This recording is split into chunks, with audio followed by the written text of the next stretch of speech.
Now, we are ready when you are. Good evening, everyone. Thank you for joining us. Today is Tuesday, March 9th, 2021. It's the regular board meeting of the Adelanto Elementary School District. The time is 5:30 p.m. Can I get called to roll call? Trustee Benz, Ben's here. Trustee Eckes, Here. Trustee Hines, Here, present. Trustee La French, French present. Trustee Turner. Trustee Turner present. We have a quorum, 5-0. Moving on to 1.04, Pledge of Allegiance. Will everyone please stand? Place your right hand over your heart. Ready, begin. I pledge allegiance to the flag of of the the United United States States of of America America and to the and to the republic for republic which it stands, For which it one stands, nation, stands, under one God, nation, indivisible, God, with liberty indivisible, and with justice for all. justice for all. Thank you. Okay, moving on to section 2, adoption of the agenda. 2.01, proposed additions, deletions, and adjustments in order of business. Mrs. LeVey. Madam President, we have a couple. On item 8.04, consideration to resume board meetings in person. This item came from Trustee Eckes. We're going to add an item 17. It's going to be called additional items removed from consent for later vote. And we're pulling item 512, certificated personnel, administrative new hire, and we're going to move that to 17.01 under additional items removed from consent for later vote. And then adjournment will be item 18.01. Okay, thank you. You're welcome. Okay, moving on to 2.02, adoption of the agenda. Can I get a motion? Motion to adopt agenda as written. I have a motion by Trustee La French. Is there a second? I second. A second by Trustee Benz. Any discussion? Hearing none, call for the vote. Trustee Benz, Ben's aye. Trustee Eckes. Trustee Eckes, Oh, for goodness. we hear you. sake. We hear you. I tried to interrupt earlier. Did you guys hear me? We hear you, Trustee Eckes.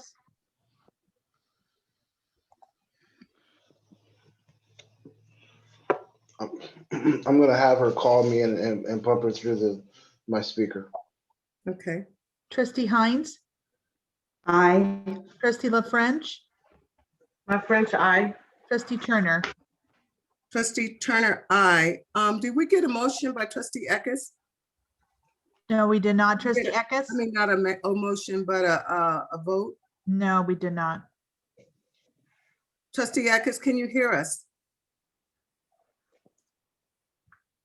Is I'm she- calling her right now. Okay. I think I hear something. I hear her, but she's very faint.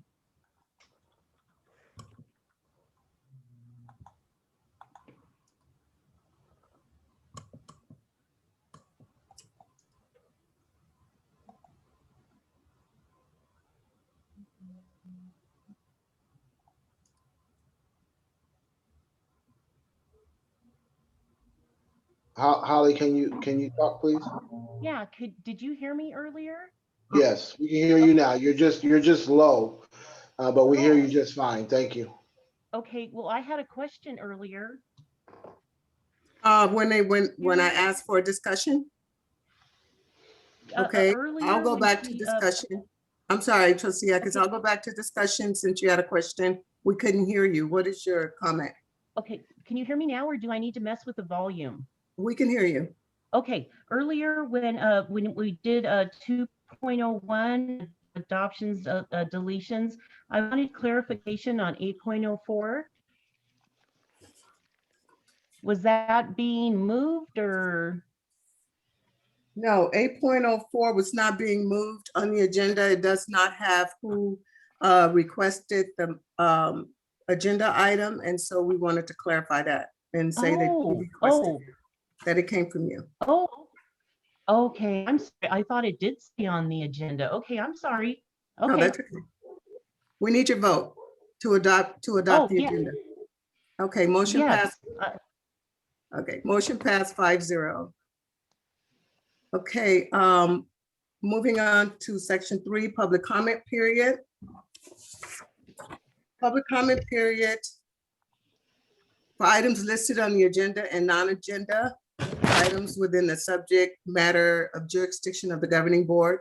Public comment period is administered by state law and is a point in the meeting set aside for members of the public to share their opinions with the board. Open meeting laws do not permit the board to engage in dialogue or answer questions. The health, well-being, and public safety of community members, public officials, and employees, the top priority for the Adelanto Elementary School District. Consent with shelter-in-place orders from the governor and San Bernardino County, board members and staff may participate in this meeting via Zoom. This meeting is in compliance with the governor's executive order N-29-20, which allows for a deviation of teleconference rules required by the Brown Act. Likewise, in-person attendance at the board meeting will not be permitted. Any persons who wish to address the governing board on open session agenda and non-agenda items only must complete and submit an AESD speaker request form 5 minutes before the meeting is called to order. Individual speakers are allowed 3 minutes to address the board on each open session item. The board limits the total time for public input on each item to 20 minutes. With board consent, the president may increase or decrease the time allowed for public presentation, depending on the topic and the number of persons wishing to be heard. The president may take a poll of speakers for or against a particular issue and may ask that additional persons speak only if they have something new to add. Do we have any speaker request forms? Yes, Madam President, we have several for open session. Okay. It looks like we have one of our students who signed up, just has her first name, Miss Ayana. Are you on? After running through our participants, I do not have anybody under that name and they're in the meeting at this time. Great. So if you come on at some point, Ayana, we're happy to have the board hear you. Thank you so much. So Great. next for open session would be Miss Jennifer Radar. Miss Radar, you can unmute yourself. Thank you. Thank you very much. Good evening, trustees, our cabinet, and Superintendent Mitchell. I'd like to address a couple of issues that are cause for concern. First, I understand that a motion is on the agenda to extend meeting times past 9:30 p.m. This really does our parents and staff a disservice, as it once again discourages participation in our school board meetings. I fail to see how clear and rational decisions can be made after all have put in a full day, and teachers and families both need to be up early the next morning to continue our work. I would ask that you consider not extending the meetings. We all know that work expands with the time allotted to complete it, so limiting the time won't necessarily hinder the board's work. Rather, it causes everyone to be more concise and time conscious and to accomplish more. These are just my thoughts based on my experience. Another cause for concern is the lack of respect and compassion shown by trustees for trustees on our board. You are supposed to function as a team, not always in agreement, no, but in harmony, as you recognize and remember that everyone's main goal is furthering our district's progress and the student success. One of our trustees had to miss a few meetings due to illness. Perhaps it is expedient to agree that if you do not attend, you will not be paid, but the browbeating and harassment that followed showed a real lack of decency and compassion. This kind of bullying causes us to question whether or not our district staff can anticipate fair and decent treatment by the board. Now I'd like to address one more issue that is of extreme importance to us all. This week marks 1 year that our doors have been shuttered, 1 year since a nightmare began for some and trauma and grief that won't stop. 1 year since our lives were turned upside down with the threat of a highly contagious virus. 1 year since the booming economy was destroyed from within as businesses and schools went dark. I'm optimistic, as I know you all are, that we have turned a corner and see light at the end of the tunnel. I would like to commend our administration on its transparency as we all navigate this unprecedented time in history. Granted, there have been pandemics before, but this is the first any of us has experienced in our lifetimes. We are not likely to forget it very soon. It sure seems as though our county, and especially Adelanto, have been hard hit. St. Mary's was in national news for being so overwhelmed. I know that each death leaves a family bereft and is deeply personal. By now, probably there is not one of us who can say we don't know anyone who died from this. In Adelanto, COVID cases number 288,000 and over 3,000 deaths. This rate of death is 1%. Thankfully, 99% of those affected recovered. This is important to note and equally important to focus on. Let's take a look at the positive things. Throughout this past year, our district has continued to feed families with our food pickup program, support the mental and emotional health of families and students and staff alike with virtual wellness resources, and educate students with an array of tools and apps and websites that we utilize every day. All families now have appropriate devices and internet access. Solace Care is providing counseling services and myriad other supports for anyone connected with our district at no cost. That I thought I wasn't time presenting. I'm sorry, trustee, Ms. LeVey, did you call time? I'm sorry. I didn't- did. I'm sorry, Jennifer. I didn't know you were representing ADTA. I thought we had a Nanette Kadili. Are you representing? I didn't hear you say you were representing ADTA. ADTA. I'm sorry. I thought I was. It was my understanding that I was. Okay, is Ms. Credilli, is she there to speak on behalf of ADTA? She is signed up to speak, but she just has her down as myself. Ms. Radar is representing ADTA. Okay, My well then, apologies. Ms. Rader, you will continue and then Mrs. Credilli will get the 3 minutes. Thank you. Teachers have reached deep down into our creative well to find ways of connecting with students and motivating them. And each of us has learned more technology than we ever thought possible. And now vaccines are made available to any teacher who might want one. There is a lot to celebrate. We are surviving. Also, behind the scenes, our district has been busy preparing, measuring rooms for proper distancing, purchasing plexiglass barriers, stockpiling PPE, putting in no-touch paper towel dispensers and hand sanitation stations, and deep cleaning common areas and our classrooms. Our resounding cry has always been open the schools safely. Many of our teachers have concerns. How can we alleviate those fears? About 60% of our teachers have indicated they are being vaccinated. Many of us are eager to return to school. The question is, how do we do it? Now, I need to take off my VP hat in order to share my next remarks with you. I am just Mrs. Rader, 3rd grade teacher. I feel strongly that I'm representing a silent majority, but even if I weren't, these are truths that need to be aired, the elephant in the room. Beginning the discussion of a district's plans toward reopening is a two-pronged approach, considering the CDC guidelines and the instructions of the governor. First, let's take a look at CDC guidelines for case numbers. Even though we are still classified as purple tier, San Bernardino County has met the state's reopening criteria for elementary schools. A county must sustain below 25 cases per 100,000 for 5 consecutive days. As of Friday, February 19th, San Bernardino County had reported 5 days under 25 cases per 100,000. Adelanto had 18 cases the week before last and 11 this past week, and the trend is rapidly falling. The CDC recommendations for in-person instruction include stable groups, face coverings, physical distancing, ventilation, healthy hygiene, cleaning and disinfection, among others. The cohorts being brought back are those who have been most harmed by the pandemic. These include homeless and foster youth, English learners, chronically absent students, and students with disabilities. Next, we can look at Governor Newsom's recent press releases regarding incentives for opening. Districts will be given $4.6 billion plus an additional $2 billion in one-time state funding.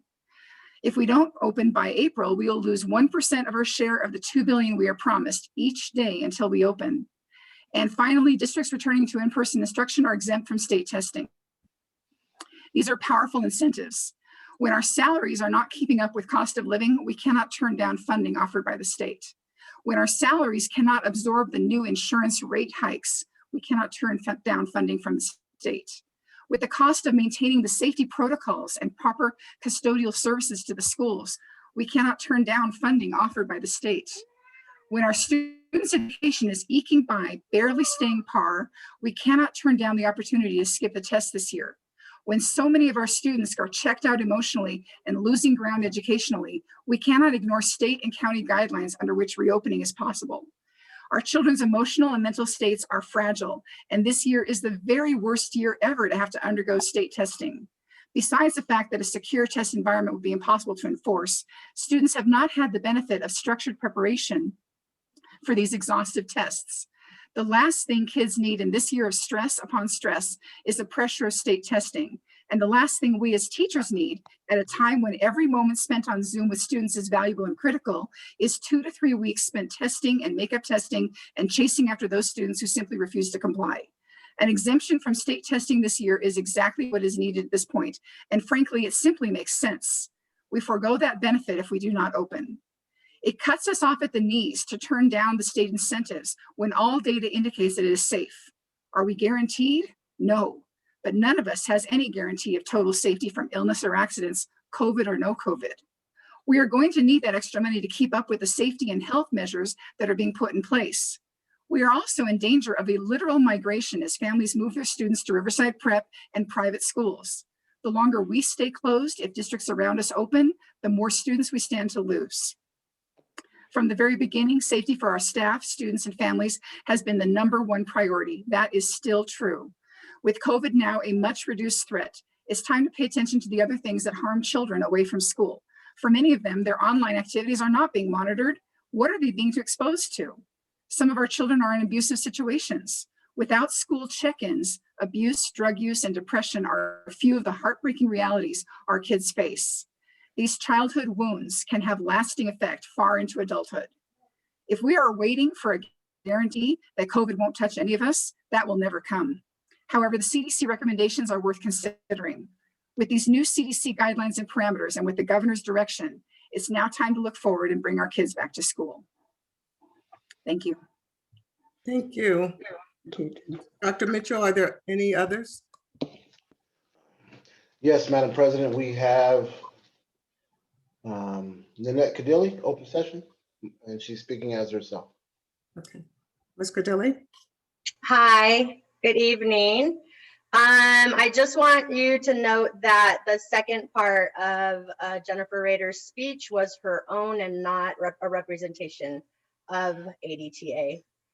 Good evening, trustees and cabinet. I hope all is well. I'm Nanette Cadilli, and I'm going to sound like two different people tonight.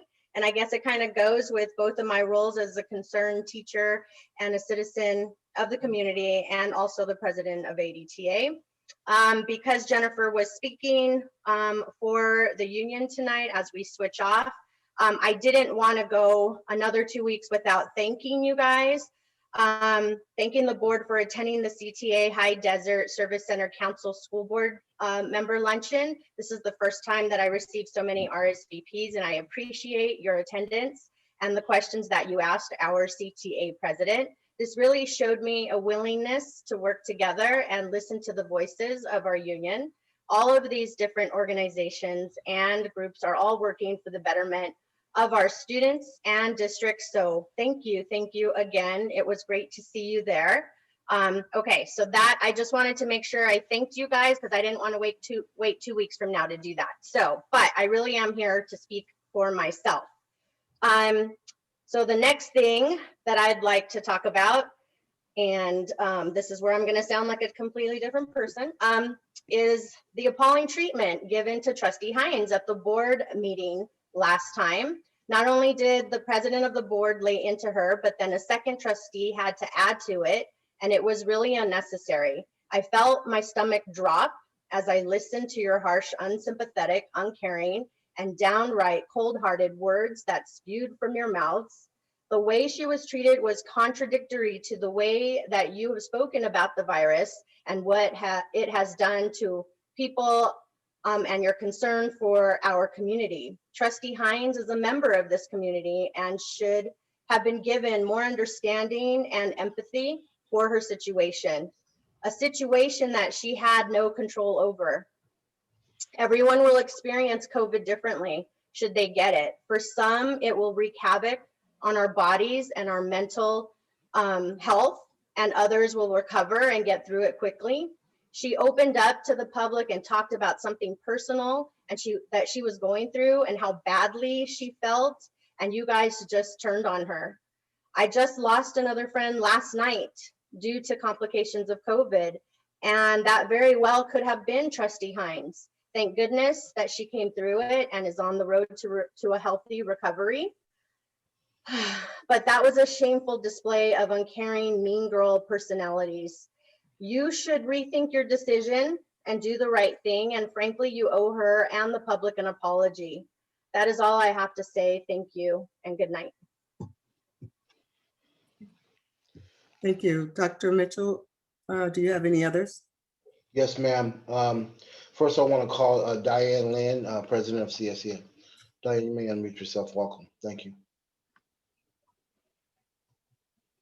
Hello, I'm Diane Lynn, and first of all, I would like to say good evening to our Madam President Turner, trustees, cabinet, certificated staff, classified staff, and all others at this meeting.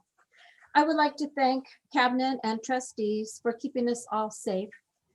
We love that we have our voices heard at all the different committees and meetings that we've been having. Thank you so much. Thank you for giving me this opportunity to speak. Thank you, Ms. Lynn. Are there any others? Dr. Mitchell? Yes, Madam President. I'd like to welcome to the board Ms. Pagie Johnson. Ms. Johnson, you may unmute yourself. Thank you. Thank you, sir. Good evening, trustees and cabinet and all those who are here. My name is Pagie Johnson. I'm a first and second grade teacher. I'm here tonight to speak about gratitude. First of all, I would like to speak to Dr. Mitchell personally and say I'm grateful for the positive impact you have had on our district in this short amount of time that you are here. I also, and myself and several of my families enjoyed this supper with the superintendent. What a great concept to have, and I hope it's a new tradition for Adelanto Elementary School District. I also want to thank you. You're welcome. And I also want to thank you for proceeding with caution as we're advancing towards our new normal, returning to in-person learning, whatever that looks like. And I also want to say thank you to the parents who attended supper with the superintendent and let you know, I want to you know personally from me that teachers hear you. We understand your questions and concerns. And as Jennifer Rader has already mentioned, there are so many concerns that need to be addressed. As a parent and a teacher, I know we oftentimes are concerned with just what happens in our household, but please do understand that our superintendent, trustees, and ADTA all have to be concerned about thousands of children. And as a parent, I just stand with my district and with my union. For my union, I appreciate the bargaining team for all that you have done and that you are doing. We've gone through so many changes this past year, but I think you've done a fine job representing us. And so I ask that AESD and the bargaining team will continue to work together as we are the lowest paid school district in the high desert. And there are still safety concerns that need to be addressed. And I also hope that we will continue to advance, knowing that all stakeholders are important. I would also like to thank Dr. Jones. She is our AAIAC for the work and services she has given to Theodore Vick Elementary School. As you can see from my background, where I proudly am a part of that family. I want to thank you because I know that you were on the agenda the last that I saw as a recommendation by our superintendent to advance to a principal position. And so I just want to say to you, Dr. Jones, publicly that I am so grateful for all the social emotional learning check-ins that you've done with parents and students and teachers. I am grateful for the stellar job that you have done, in my opinion, in our principal's absence. You have been an absolutely amazing academic coach in introducing additional trainings, one-to-one coaching, and even your teacher resource center, which includes just information that will benefit not only the teachers, but the parents and students. Last weekend, I attended a event for the IE Educational Appreciation Day in San Bernardino that you posted in the resource center for us, where I received over $350 worth of goodies, extra goodies, because teachers like freebies and goodies to begin the next school year, whether it's the soft opening in the summer or in the fall. So I'm truly appreciative of that. And I just want to say that I wish you well in your future endeavors and Godspeed. Thank you. Thank you, Ms. Johnson. Dr. Mitchell, are there any others? Yes, Madam President, I'd like to invite to the board Sonia Davis. Ms. Davis, you may unmute yourself. Dr. Mitchell, I do not have Sonia in the meeting at this point. Got it. Thank you so much, Ms. Davis. If you can be present in time, we'll be happy to call upon you. Thank you. And then lastly, we have Cecilia Tracy. Ms. Tracy, you may unmute yourself. Hi. Hi. So wonderful to see you, school board, and especially you, Christine and Holly. I really missed seeing you guys. What I came in tonight to talk to you about is the Silicon Valley Math Initiative that I was allowed to attend because Alex Verduzco, our principal, let me go. And I have to tell you that that is a really wonderful program. It helps teachers develop awareness of critical math thinking. It provides numerous resources. It engages teacher collaboration across districts with coaches and colleagues, one who worked with Dr. Mitchell and was very fond of him. It guides us through teachers through avenues of mathematical practices, and it focuses on student collaboration and discovery. There are extensive resources available through the Math Initiative that it said that the district has, we do pay for them and that we have access to them. So I was hoping that if we could get a little more of a disclosure to the teachers and other people about this Silicon Valley Math Initiative resources, and that I would suggest that if we're buying things, that we should include manipulatives and things for math that we can give to our students, especially if we don't plan on going back right away. And that we support and train our teachers in these different practices because they are very old school. They're the way we've been teaching math for many, many years, with students actually being involved in the thinking process. Instead of being given the answers, they're guided through the thinking of how did they think about it. They work with each other and how did you think about it. And the other thing I wanted to mention was I'm in the cohort 2, and we're learning some really wonderful technology.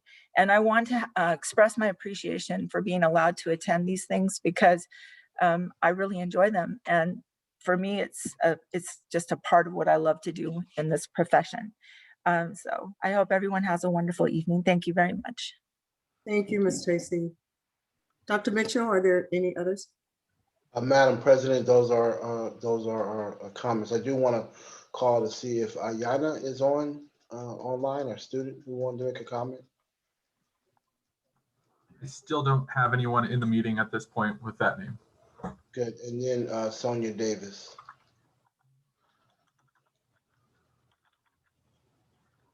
Okay, great. Those are our public comments, Madam President. Thank you. Okay, thank you. Okay, moving on to section 4, adoption of the minutes. Board minutes approved as written and order filled regular board meeting of February 23rd, 2021. Can I get a motion to adopt those minutes? I motion to approve. I have a motion by trustee Benz. Is there a second? I second. A second by trustee La French. Any discussion? Hearing none, call for the vote. Trustee Benz, Benz, aye. trustee Eckes, Aye.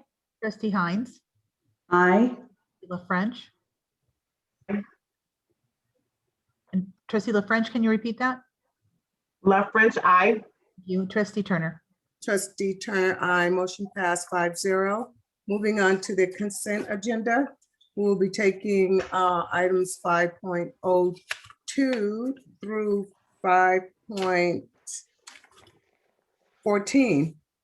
And as what was indicated in the agenda, we will be pulling 5.12 to vote at a later time. Okay. Trustees, moving on to I'd like to pull, 6.01. Are there any items that we would like to pull from the consent agenda? Eckes, I'd like to pull 5.08. 5.08. Are there any others?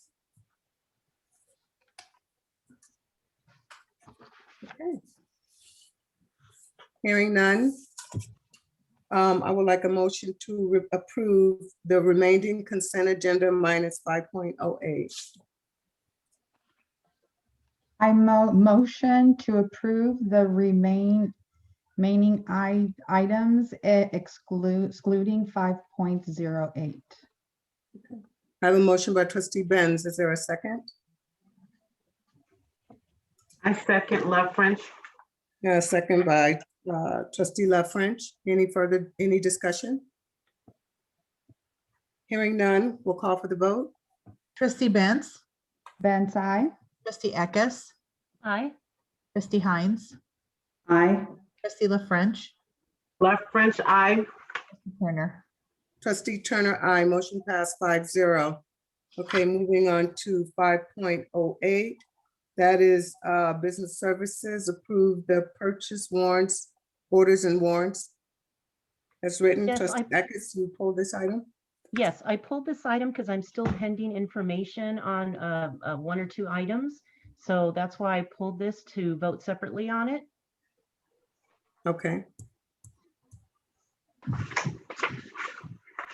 Okay, did you have any discussion or you just want to call for the vote? No, just call for the vote.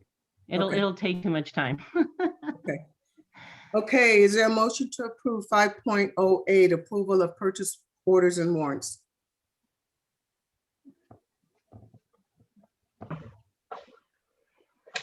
I motion to approve 5.08. I have a motion by trustee La French. Is there a second? Benz, second. A second by trustee Benz. Any discussion? Any further discussion? Hearing none, call for the vote. Trustee Benz, Benz, I. trustee Eckes, Nay. trustee Hines, Nay. trustee La French, Love French, I. trustee Turner. Trustee Turner, aye. Motion passed 3-2. Okay, moving on to section 7, staff reports and presentations. Dr. Mitchell? Yes, thank you, Madam President. I'm pleased to announce another 2 schools presenting their professional learning collaboration plan.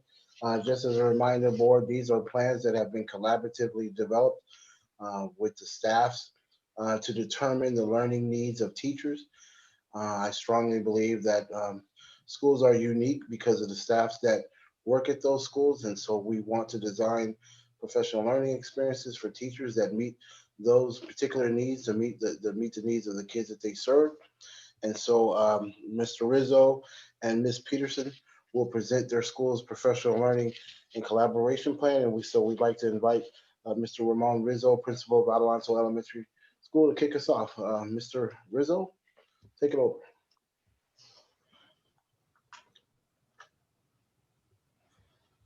Mr. Rizzo?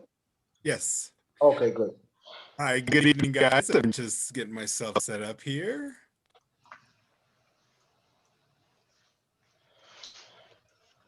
And hold on one second here. Sorry about that.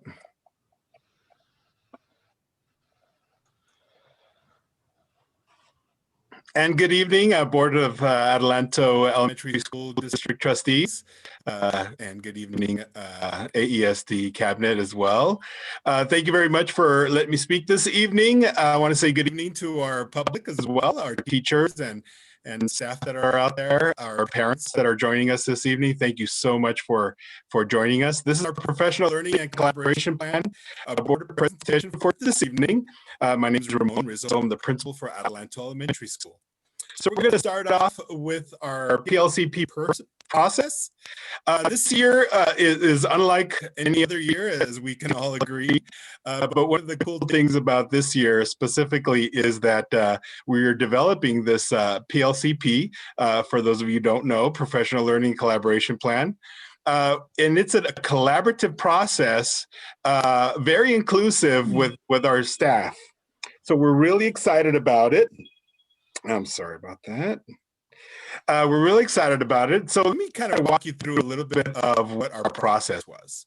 So at the beginning of the year, we did have a teacher needs assessment survey that we had 100% participation in. Our staff at the end of that survey identified 2 foci, reading comprehension and math. Further identified specific teacher and student needs. So we talked about technology, professional development, online tools that we could use, things of that nature. And there it is again, professional development goals. And so right now, as I go through the PowerPoint here, you'll see which professional development we have chosen. And it's actually very exciting for this year. We're really excited about it. And just so you know, our professional development has already begun. Our survey results, by the way, of the needs assessment survey, a little over half, about 64%, obviously chose the reading comprehension strategies. And it could be the close reading, lit circles, guided reading, and or other reading comprehension strategies. Second up was 42% in literacy. And so that kind of goes in hand with our reading comprehension, and we'll talk about that in a little bit, but also math improvement. And so math improvement and development, especially conceptual and procedural math. Okay, so that came in close third, but also very, very important, and one of our reasons why we chose math concepts as our second foci. Reading comprehension, basically, ladies and gentlemen, is the understanding and interpretation of what is read. To be able to accurately understand written material, children need to be able to decode what they read. So there it is, the fundamentals of reading, but also they need to decode what they read. They have to make connections between what they read and what they already know. Think deeply about what they have read as well. So some of the tools that we're using to monitor that is obviously our STAR ELA data to measure comprehension, grade level reading, and fluency. And we're right now in the middle of some fluency data that we're kind of going through classrooms trying to gather that up. Our goal is to grow 10 to 15% from the beginning of the year data. So success criteria, and what exactly is this going to look like in our Zoom classes, and as we return back on campus, what is it going to look like in the classrooms as well? So for teachers, a lot of letter recognition sounds for our primary grades, right? Lots of phonics instruction, sight word lists, narrative text, build text-rich environment, so giving the students opportunity to look at the classroom and the resources they have around them. Use of narrative and expository tests. So the expository text is the informational text that they'll be using. Teacher-led discussions over the literary and expository text. And we want to obviously display a sense of urgency, when we come back to cover that loss of learning, right? So STAR ELA progress monitoring will continue. So what does it look like for students? So lots of, again, letter name and sounds practice, phonemic awareness, right? That blending and decoding, sight word levels, read lots of narrative text in the primary grades. And as they get a little older, the expository text, okay? They'll be able to look around and gain access to the text-rich environment. Lots of guided practice, and we definitely want to support them. Lots of STAR AR and MyOn. Just recently, we had a February reading challenge where we read over 720,000 words school-wide for the month of February. We're excited about that. Math concepts. So math concepts basics are the why, right? What is the big idea of math? Knowing a math concept means you know the workings behind the answer. You know why you got the answer you got, and you don't have to memorize or memorize answers or formulas to figure them out. So lots of number and operations, measurement and geometry, word problems, which is big now in our state testing and standards-based testing. And in the upper grades, of course, order of operations, right? So our goals continue with the use of STAR, so STAR math. And right now we're doing lots of work in next gen math to measure student progress on essential standards. So we're really excited about the professional development that we're getting in next gen math. So success criteria, and what is it looking like for our math concepts? For teachers, lots of numbers in base 10, lots of practice in base 10, right? Place value, introducing new concepts, lots of spiral review, especially now as we're going and thinking about coming back, right? So and again, covering that loss of learning with lots of spiral review. Prioritize essential standards, daily warm-ups, and that's where our next gen math comes in for lots of teachers, lots of next gen math daily warm-ups. Order of operations, again, for upper grades.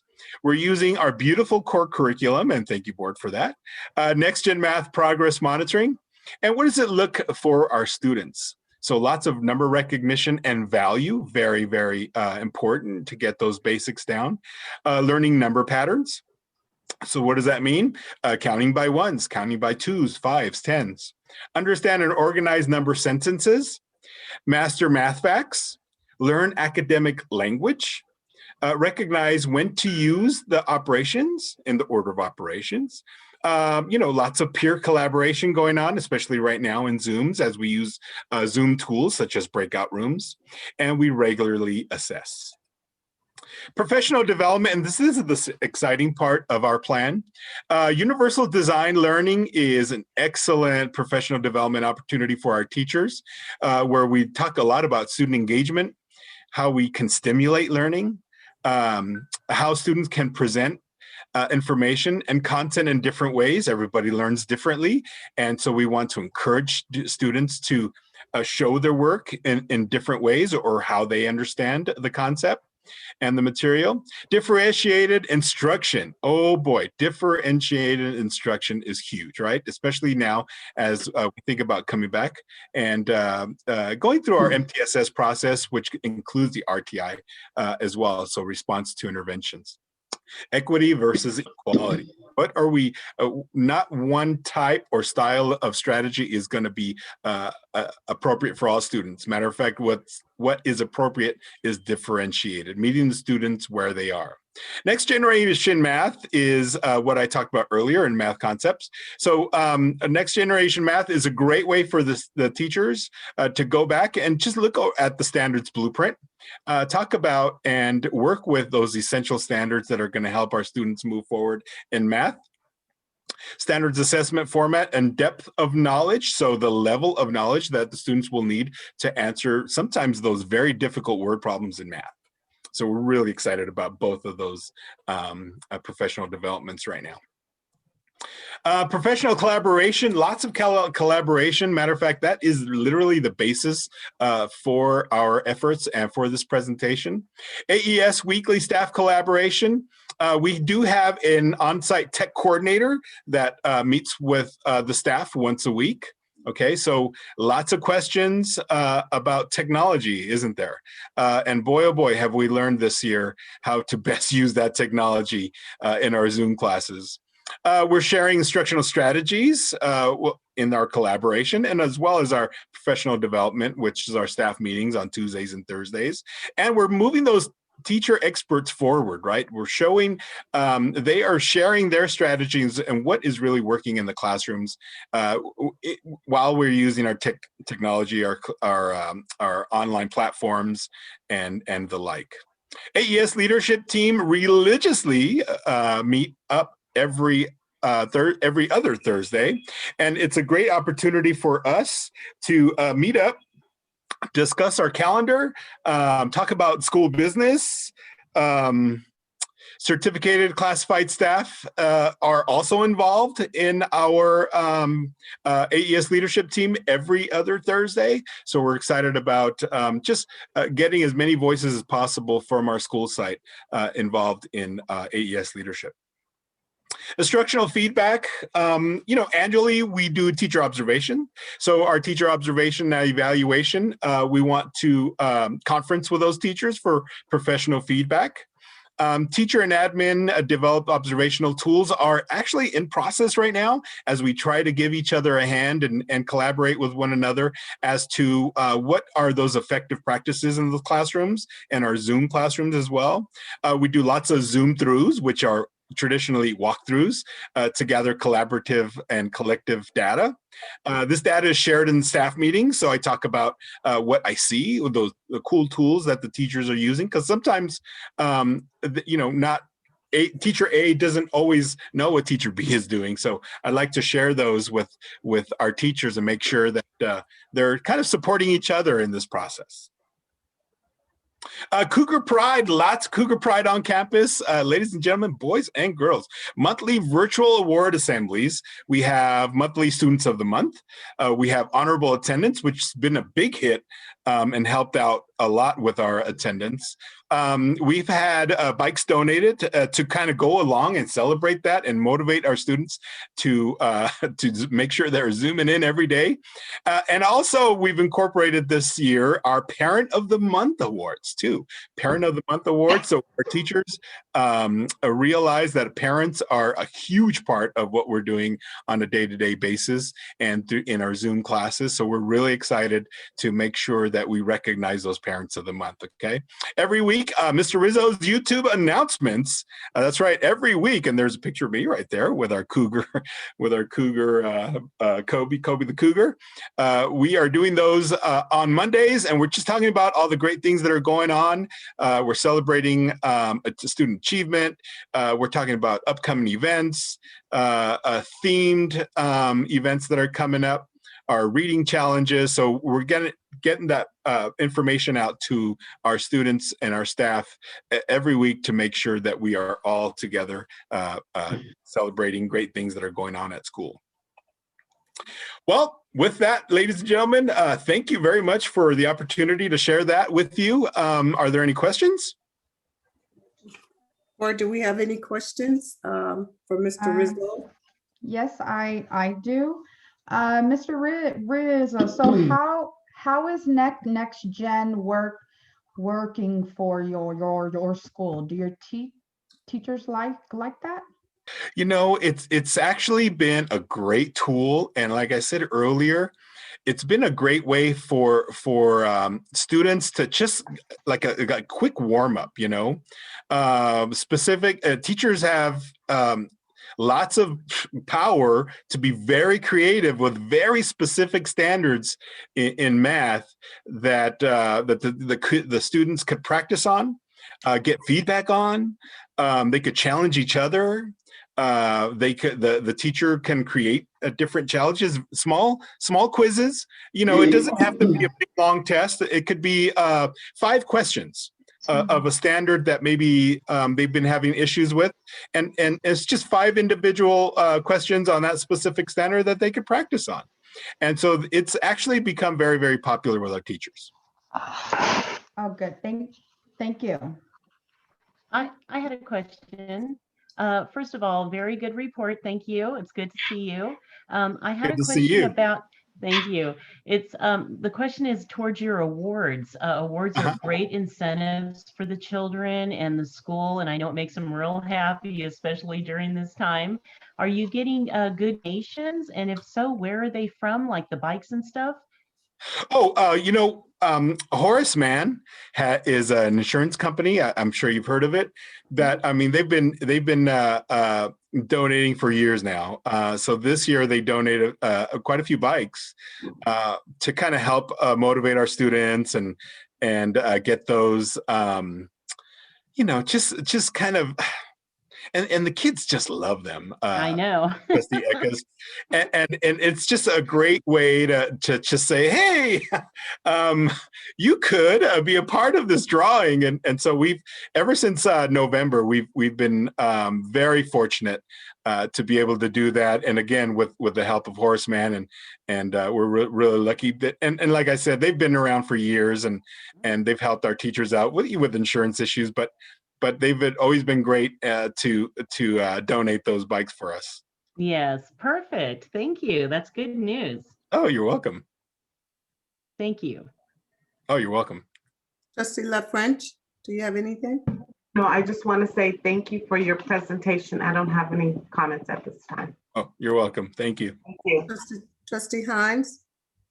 Yeah, no questions. Thank you, Mr. Rizzo. Just really enjoy the YouTube and, keeping. Okay. Oh, I'm glad you're checking that out. Okay. Yes, keeping the students and parents engaged, and I hope that it's going to just continue to keep going even when we're back. I think we will continue that.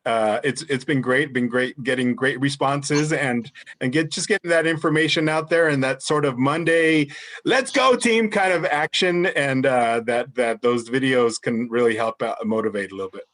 That's wonderful. Thank you. You're welcome. And yes, thank you for a great presentation, Mr. Rizzo. Thank you. I'm really impressed with the work that you're doing there, and your motivation to your students and your staff. Continue that. One good thing about, I know there's a lot of bad things that happened during COVID, but one good thing, and we're learning, is the use of Zoom and the use of technology. And I would like us to continue with that, because I'm looking at our participants. We have 155 people online. Isn't that amazing? That's amazing. Yes. And something good is happening with this out of all the bad things. So keep up the good work. Okay. Oh, thank you very much. And for our assemblies, sometimes we reach close to 200 participants. That's for awesome. assembly. So yeah, definitely a great platform that I'm sure we'll be using in the future. Yeah. Okay. Well, thank you. Thank you. Dr. Mitchell? Well, thank you, Mr. Rizzo, and thank you for staff. I see a number of your staff online tonight. I want to thank you, Thank teachers you. and staff for coming and supporting Mr. Rizzo. Yes, go Cougars! Who has shared the great things that your school is doing. So proud of your work. And so next we have Ms. Nicole Peterson, principal at Gus Franklin. Nicole? Evening. All right, let's see, share my screen.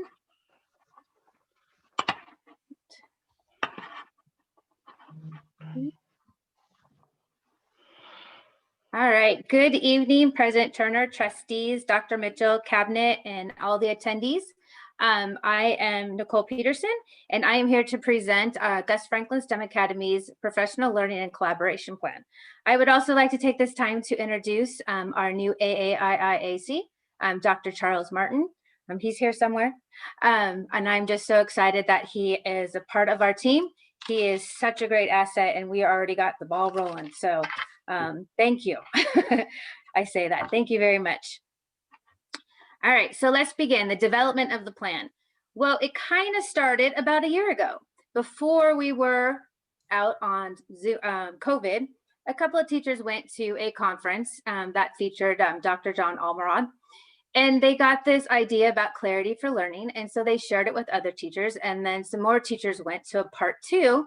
And then they brought it kind of back to the leadership team. We got the book, we started looking at it, we brought it to the staff. We did some needs assessments. We did a beginning of the year needs assessment. We did another one in November, and then I did another one in January. In this process, we did create an outline, and it's a continuous process, just so you know. We have this outline, but we review it, we go back and we kind of adjust as needed. And we're continuously doing collaboration. I'm always reaching out saying, okay, where are we? How are we feeling about it? Do we need to slow down? Do we need to go a little bit faster? So I am in that collaboration with my teachers. So we did choose 2 focus areas, the clarity and the teacher expert. And so we chose clarity for learning. Learning is the most successful when teachers see learning through the eyes of the students, and then where students can take ownership of their own teaching.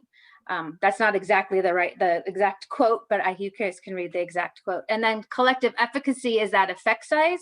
And it's basically a mindset. If we believe our students can do it, they're gonna do it. And so that collective efficacy, if we all believe that as our site, as our community, as our district, we believe they can do it, they're gonna do it. So those are the 2 areas that we've chosen. And so a little bit about effect size. This is a book that we've been reading called Collective Efficacy. And we've been reading about the different types of effect size, and it's the relationship between two variables. So a typical teacher not doing anything extra. You're showing up, you're doing your lessons, you're participating, your students are participating. That effect size is going to be a 0.30. With teacher with clarity, that means having some of that ideas about focusing on the, right now we're focusing on 3 questions, and I'll introduce those in a minute. Having that extra clarity, focusing on the lessons, the standards, and what they're learning, that will bring up the effect size to 0.75. Now, that collective teacher efficacy, that mindset, combine that with everything else, that teacher clarity, and having all the manipulatives, all of those things will increase it to 1.33, and that's our goal. It's a very lofty goal, but I think in the few years we will be able to get there. We're on the right track. I have wonderful staff at Gus Franklin. So focusing on our clarity for learning, this is our first step. Clarity has 5 parts to it. It starts out with gaining clarity, sharing clarity, assessing clarity, feedback with clarity, and collaborating with clarity. And right now, our biggest focus is on gaining clarity. We are creating those look-fors in the classroom. So when you go through and you do a Zoom and you enter their Zoom classrooms, what you're going to see for teachers, you're going to see that learning intention. You're going to see the verbal explanations. They're using visual aids, they're modeling, and they're checking for understanding. Students, what you're going to see is you're going to see them restating that learning. You're going to see them use support and evidence, especially when they're answering questions. They're going to demonstrate their knowledge, they're sharing, and they're collaborating with each other. I have teachers that have breakout rooms where they put them in breakout rooms and all they're doing is collaborating. And I have students that are requesting, oh, can we go in our breakout rooms? So that's exciting to see. We also have those outcomes, the data that goes along with it. So our primary questions, our primary foci questions, this is what you're going to start seeing and start hearing in our classrooms is, what am I learning? What am I learning? Why am I learning it? And how do I know I've learned it? So right now, that is our primary focus. We've been focused on this since the very beginning with how are students answering that? Can they answer, what am I learning right now? Can they restate it? Can they tell me why they're learning it? And then how do I know, which is that success criteria, which we are building right now.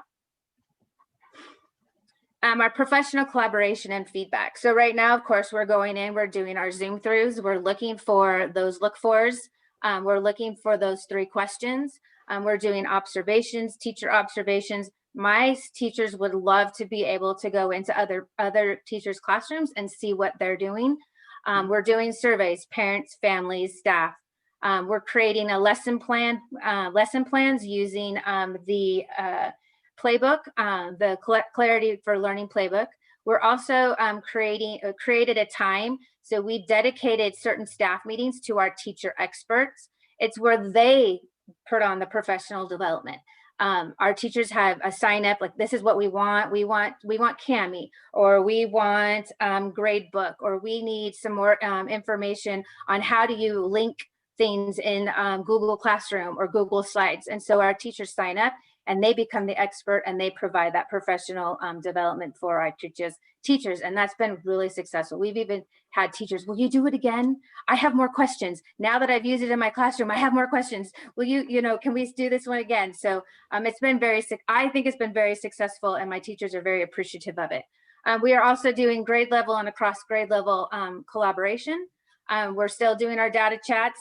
We're looking at Renaissance and Renaissance data, MyLexia, and IXL. We will be pulling some of that ICA data. We are also reviewing our plan and we're revising it as needed because we look at it as a living document. And so we might take 2 steps and then, we got to take a half step back, or we'll take 5 steps and like, okay, we need to stop and pause for a minute and let's review it and let's look at what we've accomplished. So we're always in that planning and revising phase. Key performance indicators.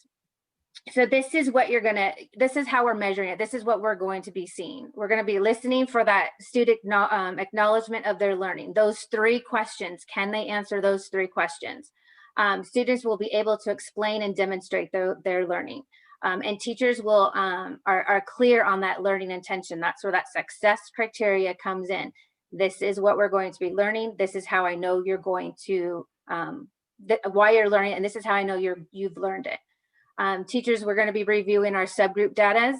We're going to looking, like I said, looking at that data, that benchmarks, ICAs, anything, all the data that we can get. It's a little challenging this year, but we're getting it done. We're also using some of the Content Explorer, which is that smarter balance. And we'll be looking at targets and claims and standards.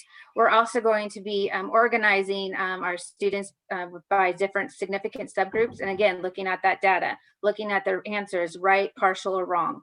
We're also going to be organizing those into groups and even smaller groups and creating those interventions again. And like I said above too, we're going to be looking at the Achieve the Core and that smarter Content Explorer. Those are two different website pages that have lessons that break down the standards and the targets on when it comes to testing. So we have those, and as our key performance indicators. And then Gus Franklin, we believe, or we are working together to make a difference. We know that we change our mindset and we become clear in our intentions that we can make a big difference in that effect size.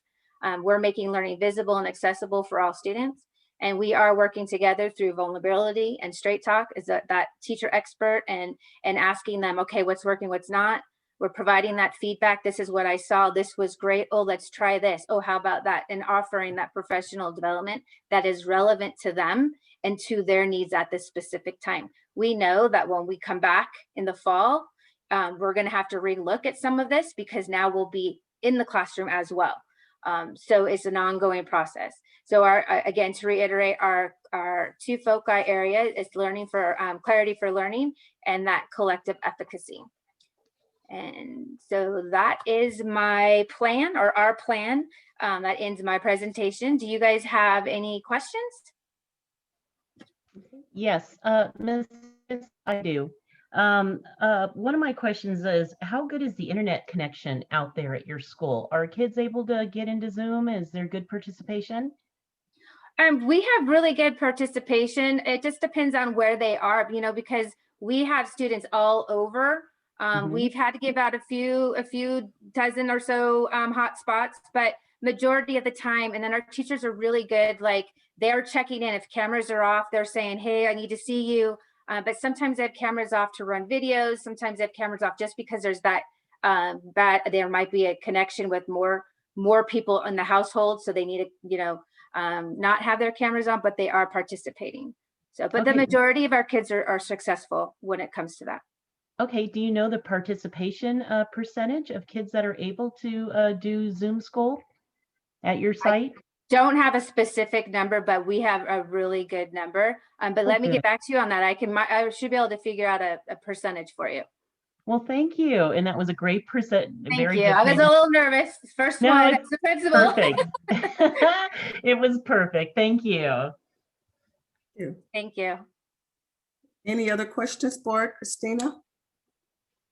First thing, I want to say thank you for your presentation, and thank you very much for explaining the efficacy and the number page, because I was like, I read through this, I was like, what? So thank you. You answered that question, so I don't have to ask it. Thank you. Okay. Trustee Hines? Hi, thank you so much. No questions. I did want to ask if you could elaborate a little bit more about the breakout rooms that you were sharing for the students. Oh, so several of our teachers, they use breakout rooms, and a lot of times they're using it for collaboration with their students, peer editing. They're reading each other's writing, or sometimes they're working on math problems, and they have they're sharing out how they got those math answers, and they're showing evidence and supporting their work. It's fabulous. I have amazing teachers that are using breakout rooms like that. They're doing a great job. Awesome. Thank you. Trustee La French? Don't have any questions at this time. I do want to say thank you, and I appreciate your presentation, and you didn't look nervous at all. Thank you. You did a fine job. Thank you. Okay. Well, thank you. Thank you. Again, I have to agree with my trustees that you did a wonderful presentation. I was taking notes, specifically like your teacher look-fors and your student look-fors. And now this is not just the professional development, it's for teachers and feedback, but how do you bring the children into the professional development part of that? I know that you get feedback from the students, but do you find that it's a full circle effect with the teachers and the students both collaborating together? They are both collaborating together. Like I said, we're still working on that success criteria portion of it. When I'm going in and I'm listening for, do the students know what they're learning? So that's been the primary focus, and it's not as simple as saying, oh, today we're going to be learning this. There's a lot of ways that it's presented to students, and then it's a lot of ways that students are presenting it back that they know it. And so that's what we're fine tuning through our observations, and that creating that success criteria. But it is definitely a collaborative piece, and the students, the teachers are giving our students more say in their learning. And I'm not quite sure if that's the right word to say, but they're more involved in their learning. They're more a part of it. Okay. And so, yeah, it's definitely, I can see the difference from the beginning of the year to now, and how involved our students are in that learning process, and having them just today supporting. They answered a question and they were supporting their answer with evidence. And so for me, I was like, yes, that's fantastic. They're getting it. So the teachers are presenting it to the students, and the students are then delivering it back. So. And what about your parent feedback? Do you feel that you're getting more parent feedback during this process? We are getting, we have more parent involvement before we closed, and we're trying to build it back up. So we've been trying all kinds of different things to get the community engaged. There is feedback. They will provide me with feedback. So through the surveys, it's not 100%, you know, I'm getting maybe 35, 45. Sometimes I get a little bit more. Even when we have events, we just ended up having our first annual trivia night, and we had 30 families join. So I'm calling, I'm doing all calls, I'm reaching out, and I'm trying to get those parents involved, but it's not as high as I would like it to be. But I think too that we have a lot of working families, and they're just trying right now to do the best that they can. And sometimes coming on at 6 o'clock in the evening or 8 o'clock in the morning, you know, it's not always conducive to their schedule. So we try really hard to have it a variety of times, but that's a challenge. I will admit that is a challenge to get those parents. I want more participation. So yes, well, that's all I have. Again, you have a wonderful presentation, and keep up the good work. Thank you. Thank you, and thank you for giving me the opportunity. You're welcome. Okay, moving on to 7.02, presentation of the 2021 second interim report. Dr. Mitchell.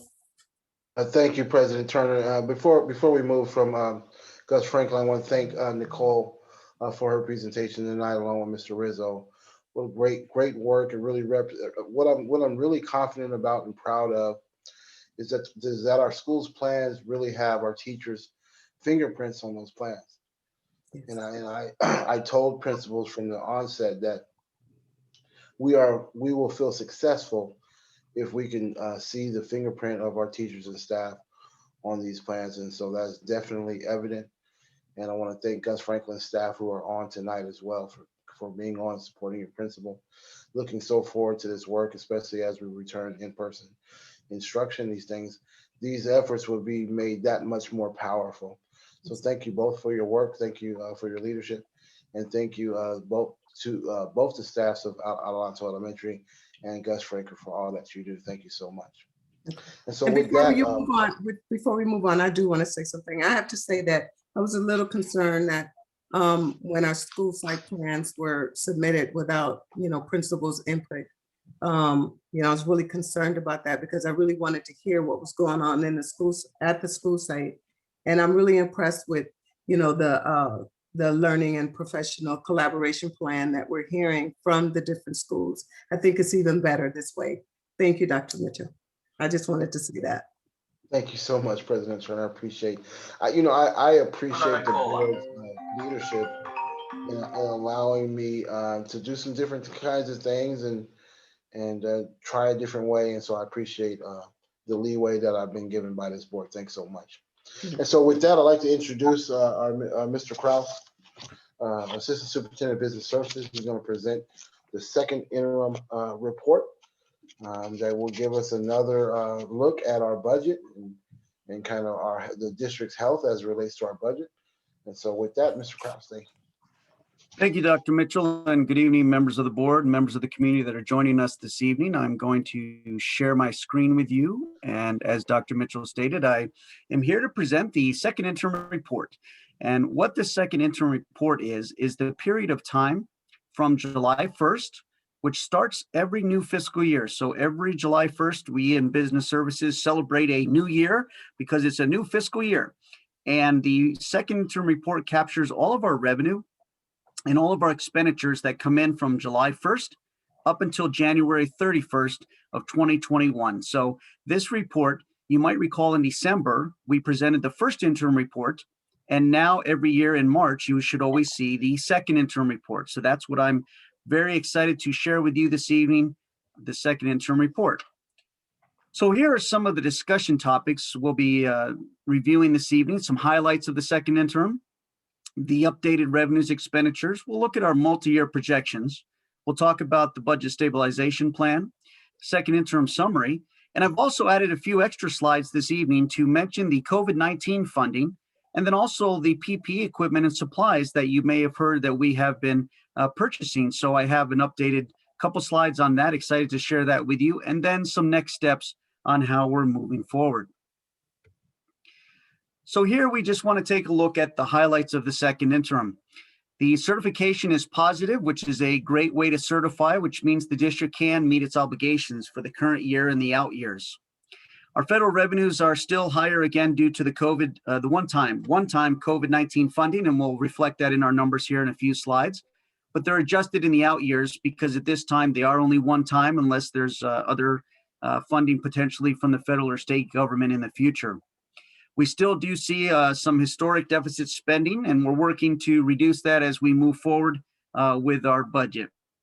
The ending fund balance, which is more like our savings account, goes from 21.9 million in the current year down to 12.3 million in the out year, but the district still meets the state required reserve of 3%.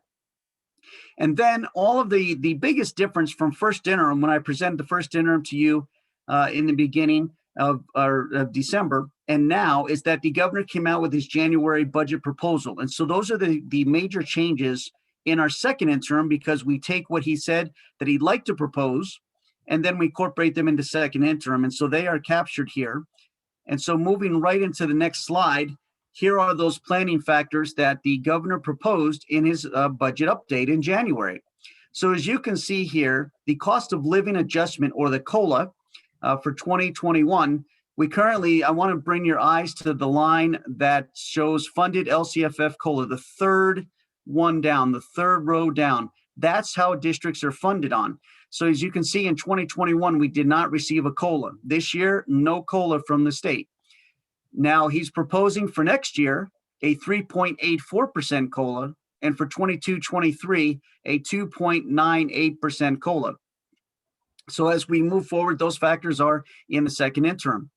Then also one of the big things are the STRS and PERS rates that the employer has to contribute to for the pension obligations statewide. And so you can see there currently in 2021, it's 16.1% for STRS. And then it goes down slightly next year, and then it jumps up to 18% in the out year. And that's a huge jump, going from 16 to 15.9 all the way up to 18%. But what's even more interesting is the PERS employer rate. So you can see that it goes from 20.7% to 23% to 26.3% in 22-23. Very important that we are paying attention fiscally to this because these are unfunded obligations that the state requires of school districts, but they don't give us much help in the way of helping to offset those pension obligations. So these are two of the biggest areas that we maintain and monitor and try to budget for in the out years. I also included on here, and I'll talk about ADA in a few minutes, but you can see we always hear about the lottery. Well, there's lottery money going to education. Well, here you go. So you can see that per ADA or average daily attendance for unrestricted, the district receives $150 per ADA. And then we receive the restricted at $49 per ADA. And it's been consistently like that right now.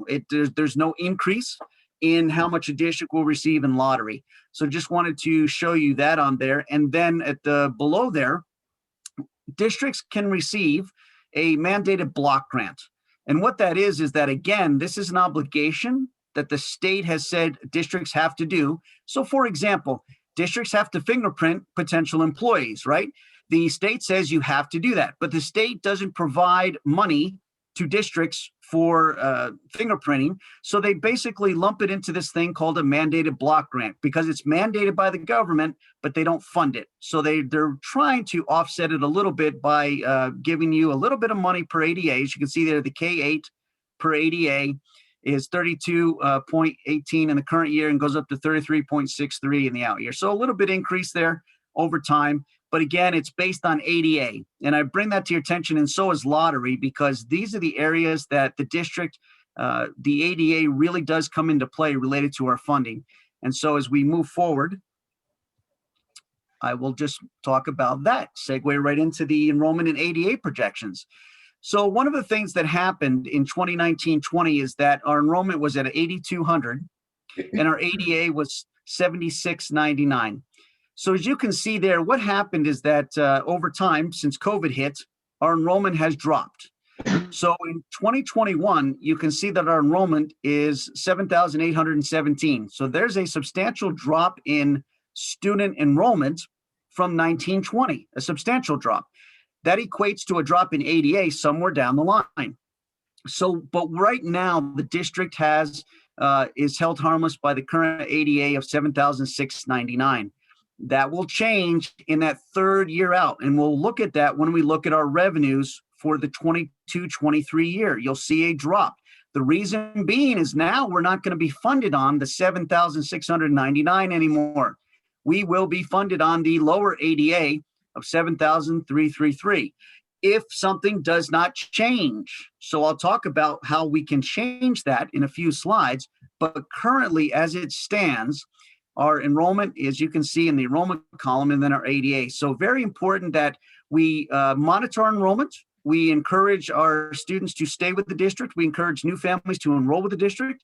And we also encourage our students to be in class because that's what affects our ADA. And you'll see in a moment how just a 1% increase in ADA can really affect the district's revenues. So here I want to go into now the 2021 revenues and expenditures. This is just an updated slide that you saw at first interim with our updated numbers based on information that we have currently. Not much change from first interim because again, we're still in the same fiscal year. So we still have revenues of 112 million. We still have expenditures of 116 million. And you can see the breakdowns here on this slide. We have also again included the one-time COVID funds. They're in there as well. So there's a snapshot of currently where we're at. And then what we do, we're required to not only present to you the current year projections, but also a multi-year projection. So we look at 21, 22, 22, 23. We do the 2 out years and we present to you what we think based on the current information available to us, what that's going to be. And so as we can see here, if you look at the revenues, we're expecting revenues of 100 million. Why? Because you might recall on the prior slide, you see the federal was around 18 million. That was all that one-time COVID funding. And now we anticipate that going away unless something changes. So you'll see a drop in the revenue, and the biggest contributor is the federal COVID one-time funds, okay? Looking over in the expenditures, we have a subtotal of about 104 million. And so one of the things that happens every year, regardless of what's going on, is that we always have an increase in our step and column for our certificated and our range and step for our classified. So when people who are in the district a while or they move on the step and column or the range and step, there's an increase there on the salaries, but also our benefits. So when you look at that, the STRS and PERS affect an increase in benefits there. Hi. And so those are three of the things that normally in any district, you'll see an increase across the board in those top three categories alone. So that's one of the things that the expenditures the district does not really have too much control over. We just have to budget as best as we can for those. And then here's the 22-23 multi-year projection. And this is where I just want to point out, you can see the revenue drop to 97 million from about 100 million in the prior year. Why is that? Because currently our ADA is projected to drop unless we take action related to our average daily attendance. And I'll show you on a future slide what that action is that the district is actively working on. But currently as it sits, if nothing changes in that out year, that farthest out year, it's about 97 million. So then you can see that our total, our total expenditures then are 102 million. So the revenue here is one of the things we are monitoring, and we're going to be we have been working with the staff to determine how best to move forward on mitigating the effects of our ADA. So here I wanted to revisit the budget stabilization plan. You may recall that we have to reduce expenditures by about 4 million next year and 4 million the year after that. And so here I've attached some estimated numbers working with, and by the way, I wanted to thank Zach Clemish, our new Director of Fiscal Services. He's not new to the district, but he's new to his position. And he and his team have really been instrumental in helping to work on the budget, estimate these numbers, and work with our staff in general. So thank you to him. But as you can see here, I wanted to show you where we believe we might be able to save 4 million in these categories. So when we review the LCAP and the LCFF base supplemental concentration, we're looking to realign those funds. We're looking at attrition and vacancies. You may recall seeing on board agendas when we have retirements or resignations related to vacancies. Those are the things that we may not have to fill. And so there's savings there estimated. Freezing new hires, using categorical funding such as Title I and other one-time grant money that we get to offset general fund. We're looking at our contribution to special education as we move forward. If we have less students, then there's potentially savings because some of those students potentially could have been in our special education program. So as you saw the enrollment go from 8,200 to about 7,800, that's a potential to lose some special education students. So we're looking at that. We're also looking at the cost savings, for instance, maybe in utilities related to the pandemic closure, because there's not a full staff there, so they're not using all of the utilities as if they would at the school site. And then number 7 is very important. This is where I want to reference the ADA, because if we increase our attendance rate by just 1% in 21-22 and another 1% in 22-23, 1% equates to approximately $900,000 in additional revenue. So you might recall in that third year out, we're looking at $97 million in revenue, down from 100 million. If we can increase our ADA by just 1%, I mean, that's conservative. I think we can do more than that, but this is where we can increase our revenues, even if our expenditures continue to climb due to STRS and PERS in the other areas. We can increase our revenues here by increasing our ADA. And so we are working with staff, and Dr. Mitchell has been leading the charge on that with cabinet and the rest of the district staff, administration staff, on how we can increase our attendance across the board, encourage our students to come to class because they need to be there. But again, COVID has really affected that attendance rate. So there's many factors, but I believe that COVID and many districts have saw a steep decline in enrollment due to the COVID pandemic for various reasons. But if we can get our ADA up, this is going to be a game changer for us in the next year and the years to come. So I'm excited about that because I believe it's very doable, and that's one way to stabilize our budget. So now this is just a summary for all of you to see the projections that I just talked about and presented these numbers to you, so you can see our revenues, our expenditures, and then what we call deficit spending. So you can see there in number 3, row number 3 across the columns, you can see what our deficit spending is. But again, we have time to reduce that based on several factors, increasing our ADA, looking at our expenditures, and perhaps seeing what the governor provides in the final budget adoption for the state in June. So that could be also a game changer related to the out years and the projections. Here you can see our beginning fund balance at 26.5. We projected to end at 21.9. And then in the third year out, 12.3 million. So as we move forward, these are the factors and these are the numbers that we are looking at. So now I wanted to just briefly touch on the COVID-19 funding. And thank you for those of you that commented earlier in this meeting about the COVID-19 funds, the COVID-19 plan, and what we are doing and will continue to do to prepare our sites to be open. So these are the funds that allow us to do that. As you can see here, there's various pots of money. And in the column called allocation, you can see the amounts the district has received. You can see the balance. You can see the expended by, because we were given deadlines of when this money needed to be expended.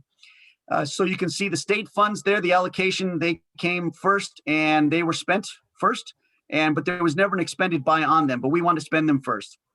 We had what we called ESSER funds, the first set, and that came last year, this fiscal year. And so you can see there, we spent some of that on various things, whether it's PP equipment, and you'll see in a moment some of the things we've been spending that money on. We've also been awarded ESSER 2. That is brand new, and that will be coming some point in March. $10.9 million more dollars for COVID-19 relief. You can see we haven't spent any because we haven't got it yet, but it's coming. It's there. It's our allocation as a district. So we're excited about that, and we have until September of 2023. We also received GEAR funding, the Governor's Emergency Education Relief Fund, and you can see there we haven't expended any of that yet. We're also receiving new GEAR 2 funds. We haven't received the actual dollar amount yet, but we'll update the board and the community once we know that. The next one is one of the ones I wanted to touch on, the COVID-19 relief funds. The district and many districts received a very large amount of money to offset the effects of COVID-19 and the pandemic. However, the state said, oh, by the way, you've got to spend it by December 30th of 2020. So think about it. The pandemic started a year ago in March, this month. Wow. And so you can see here, the district was given 7.9 million, and that is a lot. That is a lot of money to spend in such a short amount of time. What would have happened if we as a district did not spend that kind of money by 12/30? We would have potentially had to give it back. And so we decided as a team, we did not want to give back any money, but we didn't want to just buy things just to buy things. So we actually were very strategic about what we wanted to spend the money on and plan ahead. And you'll see in a few minutes some of the things that we have been able to purchase because of that fund right there. And then the state general funds were some more money that came in. They're the next pot to be expended by June of this year. So that would be the next pot we would dip into to purchase things related to COVID-19. So now I'm excited to tell everybody, what have we been buying with this money and what kind of things are we doing to prepare our sites to be ready to have more staff, more students, and the community back? Well, some of the things are PPE supplies. So for instance, temperature kiosks. So you might have been someplace else besides our school district where there's this machine you walk up to, it looks like an iPad and it takes your temperature. So we have bought adult size for the adults and then child size for the students so that they don't have to stand on chairs and things. So we have those. They will take the temperature before the person enters the building. We've also purchased handheld temp thermometers. These are the infrared ones that you hold back from your forehead and they take your temperature. We've purchased massive amounts of gowns, gloves, face shields, face masks, hand sanitizer, and disinfectant wipes. So not only are we having enough for the current year, but we actually purchased storage containers to store additional amounts of PPE equipment so that if the money dried up related to COVID, we would still have supplies in the future. And one of the things that I'm proud to say is that one of the recommendations from our staff was, hey, it gets hot up here in the summertime and cold in the winter. So guess what we did? We actually insulated these storage containers so that these supplies, no matter how the temperature is outside, are weatherproof and they will last as long as they're in that storage container. So we're excited about doing things like that to look down the road and strategically plan. We've also bought plexiglass desk shields for all the staff and desk shields for students. So what this is that students will have a trifold desk shield on their desk. Each student, we bought enough for every student. So every student will have one of those. We've bought EPA-approved disinfectant. This is the spray that is sprayed down to combat COVID-19 in the classroom. We've also looked at equipment and materials and what can we purchase to help combat COVID. So you can see there, the electrostatic disinfectant sprayers. These are the sprayers you put that disinfectant in, and they charge like particles. They ionize the spray so that it attaches itself to anything in a room, and you can spray down a room within 2 minutes, 5 minutes at the most. We've also bought reusable water bottles for staff and students because currently the guidelines say you cannot use the water fountains. So this is another way by buying all staff and all students reusable water bottles. They put their name on them. They can bring water from home, and then they know that that's their water bottle throughout the day. We've also bought easy ups for the sites and for our child nutrition staff. In case it gets very hot outside, they can put the easy up and protect themselves from the sun or the inclement weather. So all sites have those as well. We've also purchased A-frames. These are these frames you might have seen outside a bank that stand outside the door and just tell you masks are required, social distancing in effect, things like that. So these A-frames fold up and they can be brought inside in the evenings from when you put them out early morning just to direct people to various areas or what to do before they come in sight. And then just briefly looking at the equipment and materials, other things we've done, signs for hand washing, masks, and other things like that. You've heard about our auto flush toilets, perhaps, and our touchless towel dispensers and updated custodial cards. We've also purchased HEPA air purifiers for rooms and offices. We have a door buzzer system now, which allows to the person at the front desk to only allow so many people in the office at one time. And we've also replaced our filters in our HVAC with MERV 13s if the unit allows. And if it doesn't allow, we've also bought bipolar ionization devices for all HVAC units, regardless of how old they are. And what that does is it, again, charges the air coming down into the site and cleans the air as best as it can be cleaned. And many districts, including our surrounding districts, have bought these bipolar ionization devices. Another great area is technology. Just to update you, we purchased hotspots, Google Voice, Chromebooks, doc cams, upgraded our phone system and upgraded technology. Infrastructure, classroom television, staff laptops, and teacher desktops, among some other things that we've purchased with technology. And again, these lists are not all inclusive, but just wanted to give a snapshot of the great things the district team has been doing to prepare our sites to be ready for reopening, but also currently with staff that are working there now. So here, what are some of the next steps that we'll be doing? Well, staff are waiting for the update on the governor's May revise. He's negotiating, Governor Newsom's negotiating with the legislature to talk about what he's proposed and what they will potentially allow to be voted on. That's in May. In June, the board will be presented with the adopted budget for the 21-22 and multi-year projection. Also in July of 2021, depending on what the governor has approved, we might have to do a 45-day budget revise. So we have the ability to do that if needed. But then the cycle continues. September 2021, the unaudited actuals comes before the board. And then December, the first interim is presented to the board. So it's just a endless cycle of reports that are required. And we will continue to work on these reports as new information becomes available and keep the board and the community updated. And with that, I appreciate your attention, and I'm now happy to take any questions the board may have. Hey, board, do you have any questions, Holly? Yeah, I do. I have three actually. The first one was, are we going to be getting touchless sinks or soap dispensers like they have in the restaurants? We are working on several things that are touchless. However, just to let the board and community know, our M&O staff have been working with many vendors, and there's about a 6-month lag in many of those parts and equipment due to such a high demand. They are on order.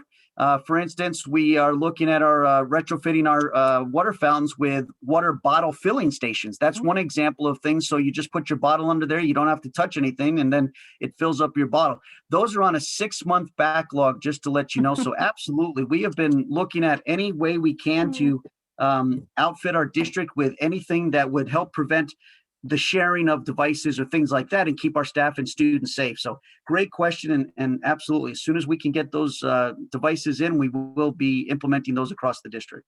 Thank you. Yeah, I understand the backlog. Okay, 2 more questions. The next one is, can we use any of the COVID money to hire more custodians because of all the extra cleaning and sanitizing? So the COVID funds are one time. And the only thing that we can do with COVID one-time funds are potentially give more hours, pay for additional hours. So for instance, we are not necessarily able to hire more ongoing custodians, but what we can do is potentially give additional hours and use COVID funds for that if we have a need. So for instance, if we identify a site that needs some after hours cleaning due to whatever reason, we can hire, give custodial staff additional hours to do that and use COVID funds to pay. So that wouldn't come off our general fund, which is a great opportunity when those situations arise. Mhm. Okay, great. Okay, and then my last question, you may have already touched on it. I'm sorry if I missed it, but Governor Newsom, from what I understand, is basically saying if we don't open by April 15th, we may lose some funding of opening. What is that all about? Can you explain that?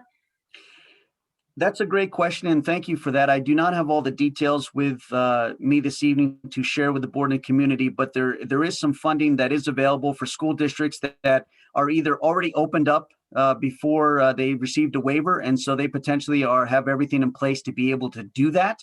But I believe the date is by April 15th. Schools would have to be ready to open up and have everything in place in order to do that. And so at this time, that is not something that we are prepared to do, but there is funding out there for sites that, and mainly it's for a lot of those sites that have already opened up and received the waivers, is my understanding across the state. So we wouldn't be losing funding, we just wouldn't be receiving any of that additional funding for that period of time. And it only covers April, May, and June because everybody will start receiving their allotment back again on July 1st. Okay, thank you. Any other questions, Trustee Benz? No, I do not. I just want to thank you for a clear presentation. I actually look forward to them now, though it's like budget stuff. I learned something new each time. So thank you. Thank you. Trustee Hines? Thank you so much, Mr. Kraus. All the questions that I had, once I had reviewed the report, you answered everything. So I don't have any questions. Thank you so much. When I look at how we are preparing to keep our students safe and the things that we're allocating funds for, and just, I'm like amazed. And I just say, wow. And thank you for the forward thinking. And I thank our superintendent for, just really at the heart of everything with all that we've been through, being able to just expend funds to have parents feel comfortable, myself as a parent, knowing that, my children will be going back and that they're covered. So I want to thank you for that. That was exciting to hear about how the COVID funds are being spent. Great, thank you for your comments. Trustee Lefferts? Well, thank you. I don't want to reiterate everything that everyone else said, but I always appreciate you being concise. I learned things like Ms. Ben said. I appreciate all of the PPE equipment, the spray or whatever. I can't, that is a powerful spray that is able to, be sprayed and take things, out of the air. I know I have one of those at work. Those are wonderful things to know that, that we have purchased. That money was well spent. And I just appreciate, how you lay it all out, and especially, regarding the attendance. I know that attendance is very important, for children's learning, as well as that it does have money attached to it, and I guess that's something that, that we can look into, inspiring and making sure that children are coming to school, because that is a big amount for 1%. Thank you. I appreciate it. Thank you for your comments. Okay, and again, I have to reiterate what all of my fellow trustees mentioned. When you give a report, Mr. Kraus is very concise, is very clear, you explain And then you explain the budget in layman terms. So anyone that don't know about budgets can understand what you're saying. And it's very interesting at that. Just for transparency, because we do still have 147 people out there that may not understand the COVID funding. And you mentioned the ESSER 2, the new funding. What is that? It's $10 million, almost 11 million. We haven't spent any of that money yet. Is it tied to any restrictive spending? And when do we have to give it back by, it expired in 2023. Could you explain that funding for me?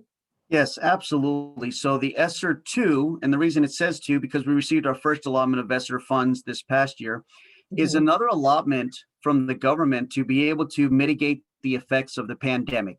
And so the intent of the funds are, and their one time is to offset any kind of thing related to instruction. So for instance, if we wanted to bring in additional tutoring, we could use those funds to pay for that for our students. Or if we wanted to assist our teachers with professional development, or our classified staff on how to use the new disinfectant, for example, all of those kind of trainings and instruction for our students can be paid for with these funds. We can also purchase more equipment related to PPE. So anything related to that as we move forward.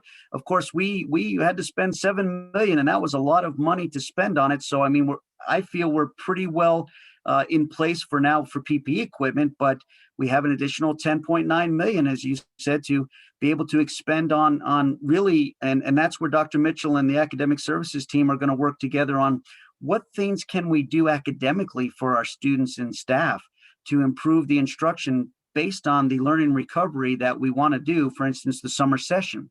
So a lot of the summer session, if not all of it, that we're going to be doing can be funded through COVID-19 funds that we've been talking about. So that's exciting because we don't have to dip into the general fund to be able to do that, yet still provide those opportunities for our staff and our students and our families to receive additional assistance during the COVID pandemic. Great answer. That was very, very good. The explanation was great. And you mentioned, now what I didn't see, and I'm asking these questions in public because I know the public may have questions, in regards to transportation. Are we retrofitting our buses when we open? Because as we know, the majority of our students in Adelanto are bused. But I don't see any retrofit the buses if we could do it. I know that there are CHP requirements for the buses. Are we planning to do anything on our buses to keep our bus drivers and our students safe on the buses? Great question. So we have looked into the ability to alter the inside of the bus with any kind of plexiglass, and CHP has said no, because it is a safety requirement of anything that is added to a bus. One of the things we are equipping our drivers with is disinfectant and those sprayers to be able to spray down the buses at the end of their shifts so that students are, after the students get off the buses, we're doing that. We're also making sure that we're following the guidelines related to seating so that students are every other seat, but if they're siblings, for instance, they can sit in the same seat related to that. So we do know that there will be a logistic challenge with busing across the state, not only our district, because we just cannot put all of the students on a bus like we used to do. But our transportation staff is working very hard to determine what that will look like, how many buses we will need, and if we need additional runs. And that's what I'm really thinking is that we'll probably have to do additional runs in order to not stack a bus full of students, but yet make sure all the students get to the site and then get home safely at the end of the day. Okay, great. Great answer. Again, your report was absolutely amazing. And I did have questions on, what did we use the money for? And, that was wonderful. So that's all I have. Thank you so much. Great. Dr. Thank you Mitchell. so much. Well, thank you, Mr. Krause, for a great presentation as usual. Thank you, board, for some great follow-up questions. We're really proud of how we spent dollars. We really have some great opportunities before us. With the additional dollars that we're already receiving, that is not tied to reopening. And so I want to thank Mr. Kraus and Mr. Clemish and the rest of the team for their diligence. I also want to thank our academic services team and our human resources team. We are really having to work collaboratively to ensure safe reopening of our school and getting a lot of feedback from our sites, our teachers. We've created committees that are robust and are representative of staffs at every school and every department. We're proud of that. It takes longer to do that, but it's a core value in our district to involve people in the decisions that affect them. The feedback that we've gotten from both our teachers and classified staff and administrative staff have been important and key to us making decisions. I do want to inform the board and the public that these are evolving decisions. We're getting new information every day. With COVID, one of the things that we've gotten accustomed to is being able to change direction on a dime. And I think that this team is prepared to change direction to meet the changing needs of COVID, the changing needs of the COVID environment. So I just want to thank this team. It's just a rock star team and so proud of them. So thank you, Ms. Krause. Okay, with that being said, I need a motion to approve the 2021 second interim report. Eckes, I motion. Okay, I have a motion by trustee Eckes. Is there a second? Second. Okay, Trustee second Hines. by trustee Hines. Any further discussion? Hearing none, call for the vote. Trustee Benz, Benz, aye. trustee Eckes, Aye. trustee Hines, Aye. trustee La French, Love Prince, aye. trustee Turner. Trustee Turner, aye. Motion passed 5-0. Okay, moving on to 8.02, 2021 California School. Am I missing something?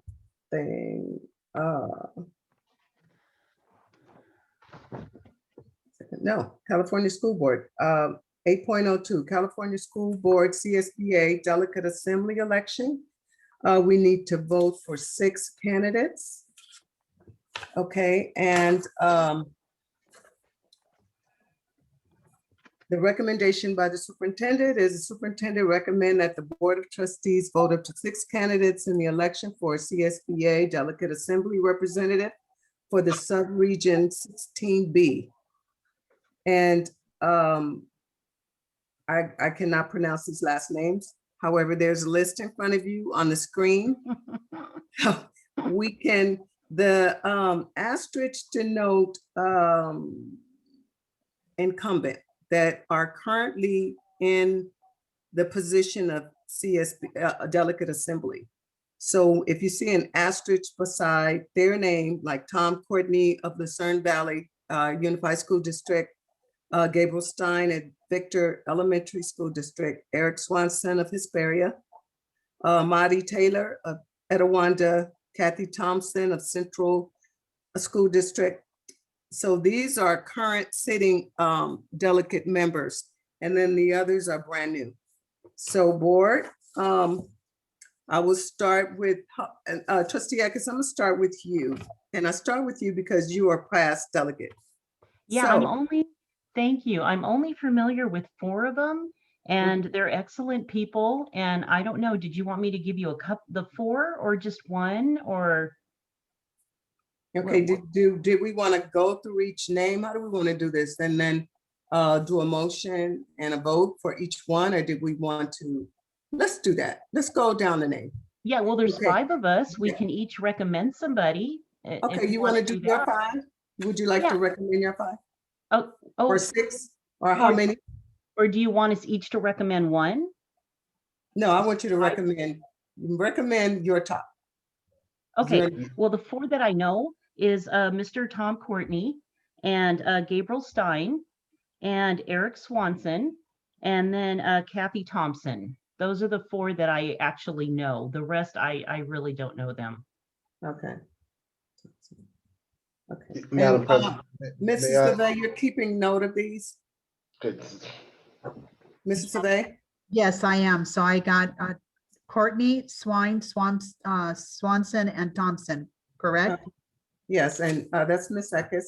Okay, trustee Hines, would you like to recommend? Or you like to vote? Okay. Yes. Were you wanting to say something, Superintendent? Dr. Mitchell? Yes, thank you. I was going to recommend President Turner that each board member select 6, so that we'd have 6. And so, Ms. Eckes, I know you're not familiar with them. Oh, okay. I can recommend 2 more. The incumbents is Cherie McGraw and what's the other one? I can't say that. Mondi Taylor. I don't know if I'm saying that correct. But you don't have to do all 6. Yeah, I don't really know those 2 people. I was happy with the top 4 that I picked. Okay. And I feel comfortable with that because I can't recommend 6 either. So it's up to 6 candidates. Yes, yes. Okay. Thank you. Dr. Mitchell. Trustee Hines? Yes. So Gabriel Stein. Okay. Eric Swanson. Kathy Thompson. Tom Courtney. Mark Dundon. And where did it go?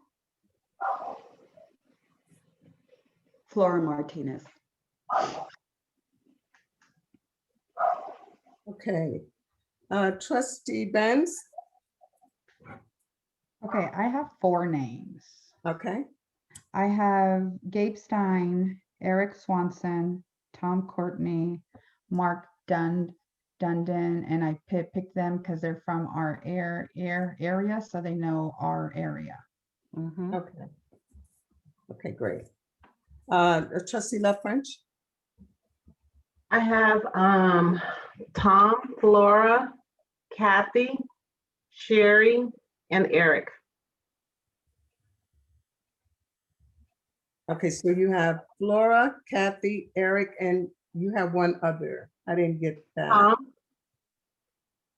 Tom Courtney? Yes. Okay. So you have 5, Trustee LaFrench? Yes.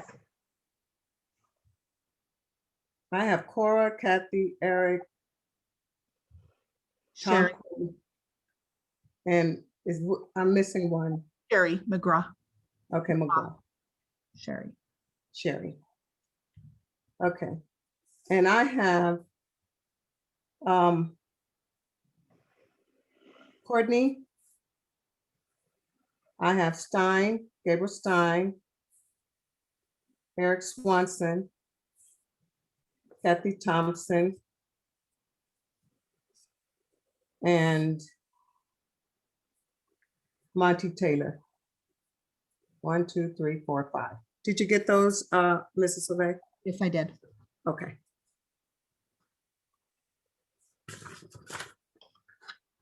Okay, so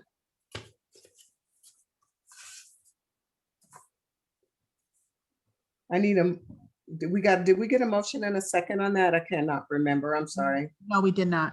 Okay, I need a motion to, how many who did we pick that got the majority of the votes? So I think far, we I'm got- looking at them in Courtney, Stein, Swanson, Thompson,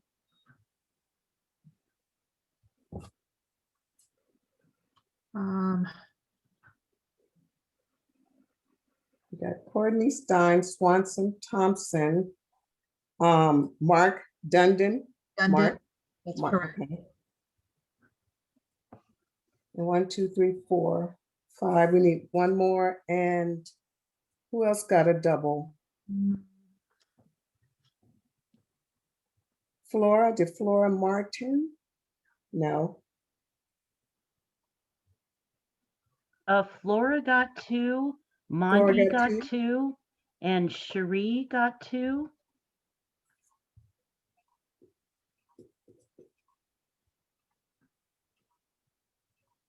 Swan. So Swanson. Swanson, I got Swanson, Thompson, Dundon. Yeah, we have Dundon. Courtney, Courtney, Stein. and And what did we do? So we need one more, and trustee Eckes is correct. So those, all three of those got 2 votes. So it just depends on the board how they would like to go. Okay.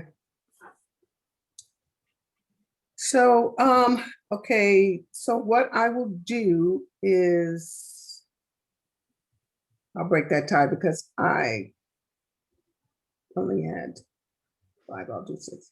Unless someone else would like to recommend. Would someone else like to recommend one of the ones that add to the 2 that we have, the candidates that have the 2 votes? Cherie is an incumbent. I don't know if that means anything to anybody. Would you like to go with her or somebody else? Okay, I'll go with Cherie. We could do that.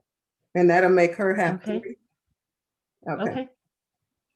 Okay, so we have Courtney, Stein, Swanson, Thompson, Dundon, and Cherie McGaw. Okay. Is there a motion to accept the 6? I motion. I have a motion by trustee Eckes. Is there a second? Do we not make a motion on each one and vote on each nomination? Or are we just Yeah, gonna do them as we a should- group? We We should could- probably do that. We could do that. We could do that. Good looking out, trustee Benz. Let's go ahead and do that. Okay, let's. So I nominate number 1, Mr. Stein.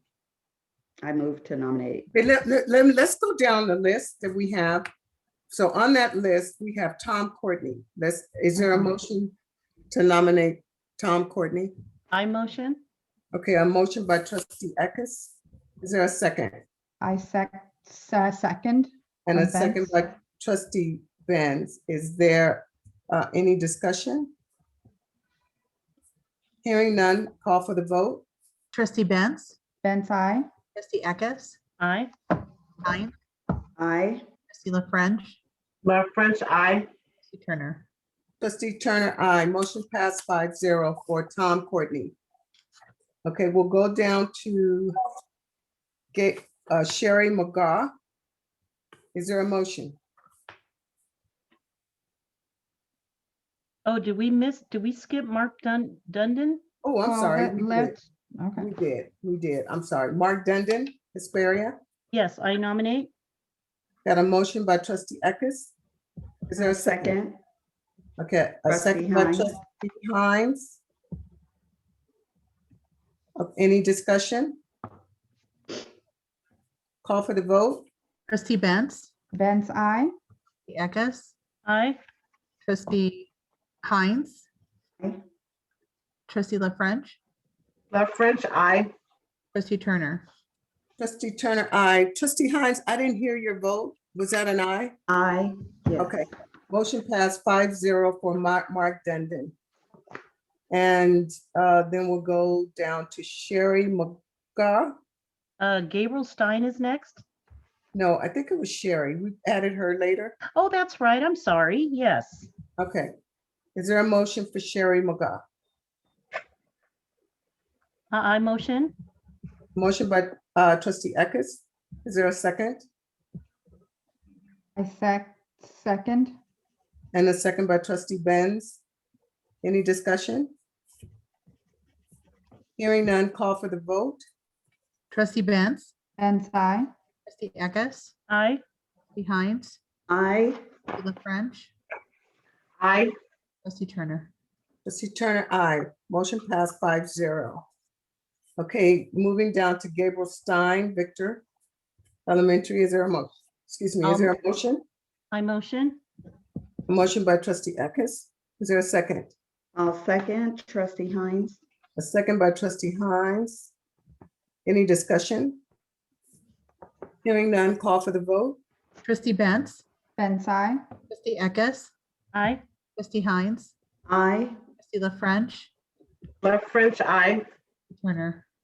Trustee Turner, aye. Motion passed 5-0. Moving down, next, Eric Swanson, Hesperia.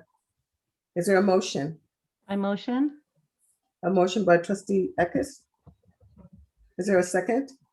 I second. second by trustee Benz. Any discussion? Hearing none, call for the vote. Trustee Benz, Benz, I. trustee Eckes, Aye. trustee Hines, Aye. trustee La French, Left French, aye. trustee Turner. Trustee Turner, aye. Motion passed 5-0. That's 1, 2, 3, 4, 5. Okay, and then we'll go to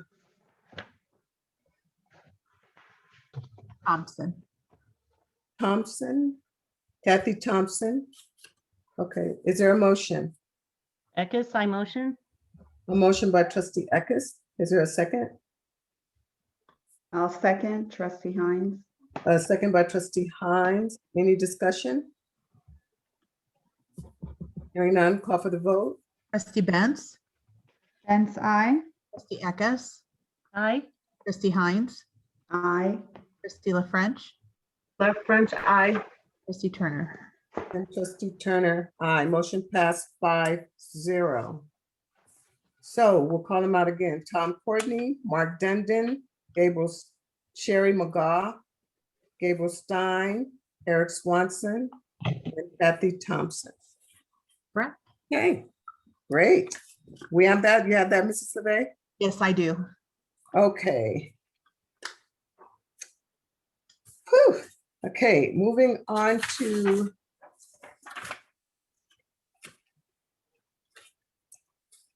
(8.03) Business Services. Approve the initiation of the process to modify the term of improvement area B and C of the CFDs number 1.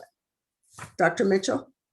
Thank you, trustee Turner. This is a simple consent item, but we asked Mr. Kraus to provide a brief background on what this is and why we're doing it and how it benefits the district. Mr. Kraus, thank you. Yes, thank you very much, Dr. Mitchell and members of the board. Good evening again. I will share my screen with you and briefly let you know. You might recall that we have 4 community facility districts, District 1, 2, 3, and 4. At the last board meeting, the board voted to initiate discussions with a developer in Community Facilities District number 4. This is great news that developers are taking an interest in wanting to build units within the school district boundaries. So when you start seeing these requests come in, it is great for the district because of the fact that we will be working with these developers to build more homes. So the request before you this evening, it relates to Community Facilities District number 1 and includes the schools of West Creek and Mesa Linda. Again, this was issued in 2006, created in 2006. The Walton, California LLC group has requested to open discussions. Why? Because excitingly, they want to build 843 units, residential units in Community Facility District number 1. Why is that great for the district? Because we were talking about ADA earlier this evening. And imagine if 843 families moved in and they just had 1 child potentially, that's 800 more students. And if they had 2 children, that's 1,600 more students. I know I get excited, but just think of the possibilities. Think of the possibilities. So the more we work with these developers to open up these areas of development, then we potentially will be bringing in more families to our district. So that's exciting. So they want to open those discussions. So the vote this evening will just be to initiate those discussions. And as with Community Facilities District number 4 at the last board meeting, the developer puts up a deposit, which pays for the cost of the consultant for the district and the legal firm for the district to negotiate with the developer on what those terms would be. Next steps would be is that they would create a draft. It would be presented to the board for discussion and approval at a later board meeting. So that is the agenda item before you this evening. And with that, I will take any questions the board may have. Thank you. Or do you have any questions? No, but I'm just as excited as he is. Trustee La French, do you have any questions? No, second Holly. I'm really excited. Okay. Trustee Hines? No questions. Thank you. Trustee Benz? No, I do not have none. Thank you. Okay, I have a question. Now you say that where would these units potentially be built? Is it I know West Creek, Mesa Linda, will it be in the empty area by Gus Franklin, West Creek, and Melva Davis? Would it be there? At this time, I do apologize. I don't have the plot map with me, but I definitely will provide that to the board at a later meeting. And we can also post it to the district website of the proposed area under the facilities link to the district website. So I'll make sure that the proposed map of where those units will be built will also be uploaded there, but definitely get back to the board with that information. Okay, great. And now you were saying that the developer would put up a deposit to negotiate. So there's no cost to the district for this. Am I correct in saying that? That is correct. The entire cost of a consultant and of any kind of legal fees of attorney that we would have to hire in order to negotiate would be paid for solely by that deposit of the developer. And whether it goes forward or not, or the board approves or not, it's still the cost to the developer. Okay, great. And that's all I have. Great. Thank you for that. Okay, board, I need a motion to approve. Can I get a motion? Eckes, I motion. Okay, I have a motion by trustee Eckes. Is there a second? I second. Hines. A second by trustee Hines. Any discussion, any further discussion? Hearing none, call for the vote. Trustee Benz, Benz, aye. trustee Eckes, Aye. trustee Hines, Aye. trustee La French, French, aye. trustee Turner. Trustee Turner, aye. Motion passed 5-0. Okay, moving on to item 804, consideration to resume board meetings in person.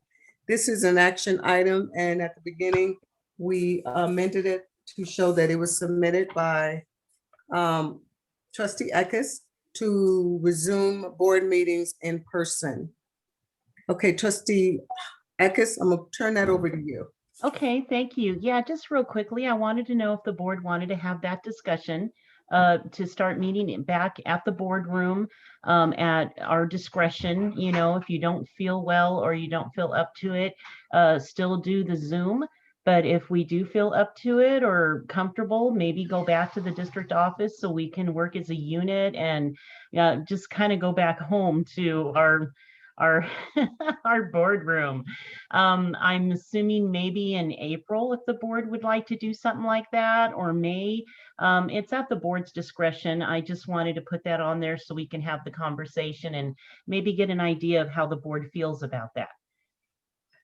Okay. Okay, what I'll do is ask for a motion and a second, and then we'll go into discussion. How about that? Okay. Okay, is there a motion? Oh, all motion. Okay, motion by trustee Eckes. Is there a second? I'll second. Trustee second. Hines. Okay, a second by trustee Hines. Okay, we're in discussion. Would anyone like to start?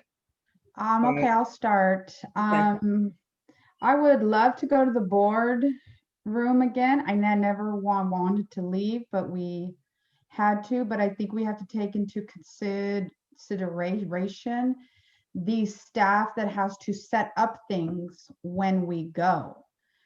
I think we need to maybe have a survey and ask if they're comfortable to go back, because it isn't just about us, it's about them, because they also have to set up. That's my 2 cents. I mean, eventually I would like to go back. I just don't know if right now is the time, but again, I want to consider the staff that will then have to go to the district office to set things up and then break things down at the end of each meeting. Okay. Trustee Hines. Yes, thank you. So yeah, it sounds wonderful to be able to get back together and to see people in person and to kind of feel normal again. But I am concerned about not maybe slow walking this like we are for transitioning the children back in. Just maybe having a trial time, or maybe, you know, a few months from now when we'll be able to do that with the children, then we can also do that, because safety is still, you know, a major concern for me. And I want to make sure that staff, everyone is safe. And I agree with what you said, Holly, that it would take, you know, time for us to get back to that. And I agree with what you said, Christina, about being clear that, you know, everyone is comfortable and feels safe, because that's an important part of it. Thank you. Okay, Trustee Love French. Well, I don't think right now I would enjoy being back and seeing everyone. I'm a hugger. You know, I want to see, it's hard for me to be around other people and not want to hug people, or, you know, get closer. And April's like right around the corner. I would say that we should hold off a little while longer, because April is just right there, just to give everyone a chance to actually be vaccinated, get their second shot, you know. So it's I would say that it's a little too early right now. It's a little too early. Okay. And Trustee Eckes, do you want to make any additional comments? Yeah, I just thank you for the conversation. I wanted to have that conversation, see how everybody feels about it. And I would like to kind of request that the board, that we can bring this back in a month or so and have this discussion again, so that we can maybe table it, or just agree to bring it back, because I know when we put items on the agenda, we're really not supposed to bring them back, but this is kind of a one with legs. So I was kind of hoping maybe the board would entertain the idea of bringing it back in a month or two and having the discussion again. Okay. Okay, and you know, I agree with everything everyone said. I know eventually we will have to get back. It's just like, you know, in-person instruction right now. I believe that we have to make sure that it's safe for us to come back in person. And again, Trustee Benz said we have to consider staff, because they're the ones that might have to be here. We need to figure out, you know, get their level of comfort coming back. And Trustee Eckes, I like what you said, maybe bring it back. This is something that we can bring back because it'll be some time would have passed. I would like to say maybe the end of April, to give it some time so we can revisit this this item. So with that being said, did you want to modify your motion? Yes, can we do that? I'd like to modify it so that we can bring it back in at the end of April, or maybe May 1st. Whatever's good for the board. I'm good either way. Okay. Yeah, May 1st sounds good. Okay, we have a motion. Well, we have a motion. I think we have to vote on this one, and then, or do we? Trustee, Ms. LeVay, can we modify this motion? Madam President, you can. So this will be a substitute motion. Okay. That we will consider to resume and bring this item back in May 1st, the first week, or I would say the first in May. The first board meeting in May. Board meeting in May. And I have a first by Trustee Eckes. I have a second by Trustee Hines, and we can take the vote if there's no further. Okay. So yes, call for the vote. All right, Trustee Benz. Benz, aye. Trustee Eckes. Aye. Trustee Hines. Aye. Trustee La French. La French, aye. Trustee Turner. And Trustee Turner, aye. Motion passed 5-0 that we will bring this agenda item back the first board meeting during the month of May. Thank you. Okay. Moving on to section 9, policy introductions, updates and readings. Adopt and approve first reading of board policy 93 8.23 meeting procedure. I brought this agenda item. This, and I'll read what it says. Board bylaw 9323 address meeting conduct and current states. The board believe that meeting I can't read that. Board believes that meeting deter public participation and can affect board decision making ability and can be, I can't read all of that. It's cut off, I guess, the way my The board believes that late night meetings deter public participation, can affect the board's decision-making ability, and can be a burden to staff. Regular board meetings shall be adjourned at a reasonable hour to accomplish the business of the board unless extended to a specific time determined by a majority of the board. Previously, this read adjourned at 9:30. Okay. And then place the language with at a reasonable hour.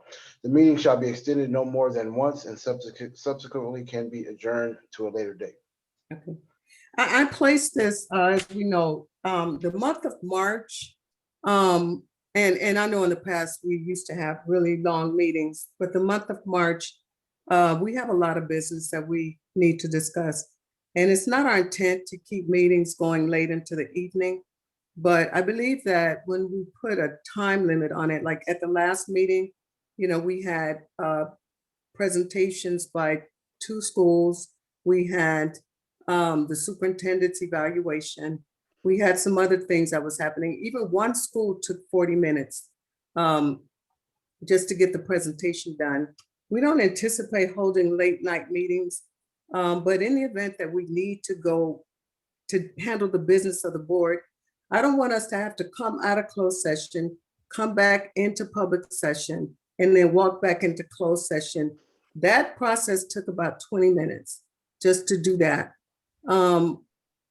And, you know, with the feedback that we got, you know, I believe that if we could just finish the business of the board, and if we feel that it's a possibility that we're gonna extend past 9:30 or 10, then we can maybe ask if it's not important, if it's not something that has a date, a deadline scheduled to it, then maybe we can reconsider taking it to the next meeting or having a subsequent special meeting. But it's not our intent to meet late. And as you see, what I'm trying to do now is take care of the business of the board up front before going into closed session so our families can get on with their business. The time right now is 7:47. And we still have other business that we have to take care of, as well as go into closed session.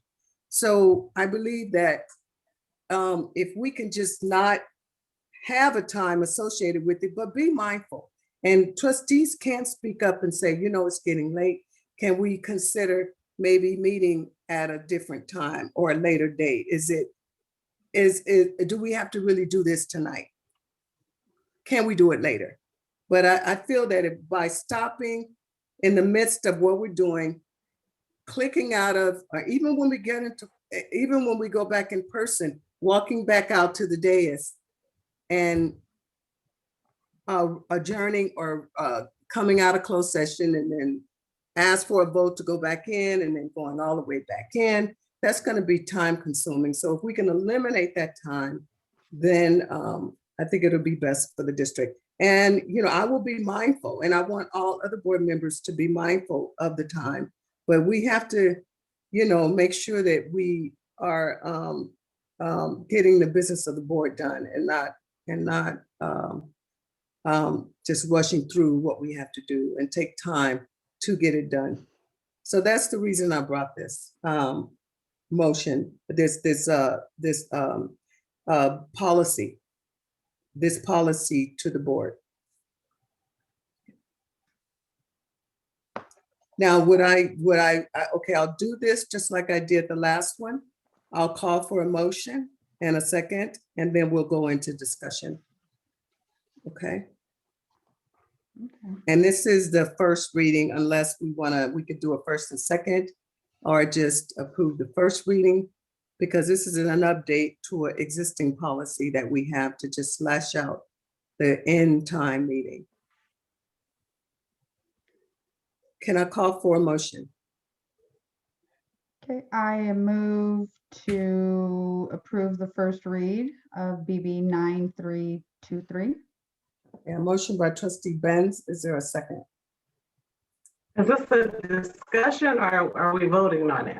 We're This is voting for and then discussion. we're going to do discussion. This is to get into discussion. Okay, okay. I second. Okay, and a second by trustee La French. Okay, discussion. I'll go with trustee Benz. You know, I know we do try to stick to time, but once in a while we do have things that are time sensitive. I too have to be up in the morning.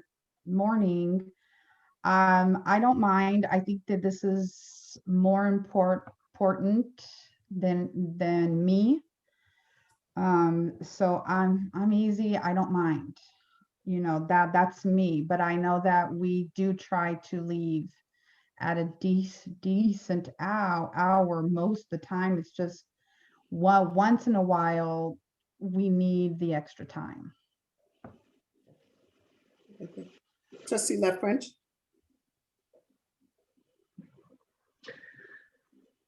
I noticed that we're going into closed session later. So now it's like 8 o'clock. So we haven't finished our regular business. Then we go into closed session. Then we're going to be in closed session for X amount of time. I'm just trying to understand for us all what's beneficial with, I know Ben said something about getting up early. I am here for the district. I do have to get up in the morning. I just need some more understanding on how does it not go every other board meeting that we're here. We were here last time really late. So how does it, where is the cutoff? So if, say for instance, if I say, okay, well, it's too late. So now if I leave, then I don't get to get the rest of the information because I left. Because the board will continue to meet because I left. Well, what I was thinking is maybe we could I get. didn't even know when, one other thing too, I didn't even know when closed session was pushed all the way to the end. I didn't know that, it just like happened. So that wasn't something that we had to vote on either? No, the board president can list closed session. They set the agenda, so the board president can do that. And I felt that, you know, because I look at the number of participants here, and if we go into closed session for a couple hours, we're going to lose the participation in our board meetings for the public can see what we're talking about. Closed session, the public do not participate in that. That's the board doing the business. There's certain criteria that we could discuss in closed session, and then we report out. But I just wanted for the participants to be able to get to the gist of the majority of the meeting so they can see what's happening in our meetings. And it may be a time when we may go back if closed session is quick, maybe we can do a closed session first. But I felt that with the number of things that we had, the school learning plans, and that the public would like to hear that rather than we go into closed session, because I think it's going to be quite a bit in closed session. And it took a lot. I mean, we had to do the delegate votes tonight. We had to do the second interim tonight. And so these are all time constraints. So March is a heavy month.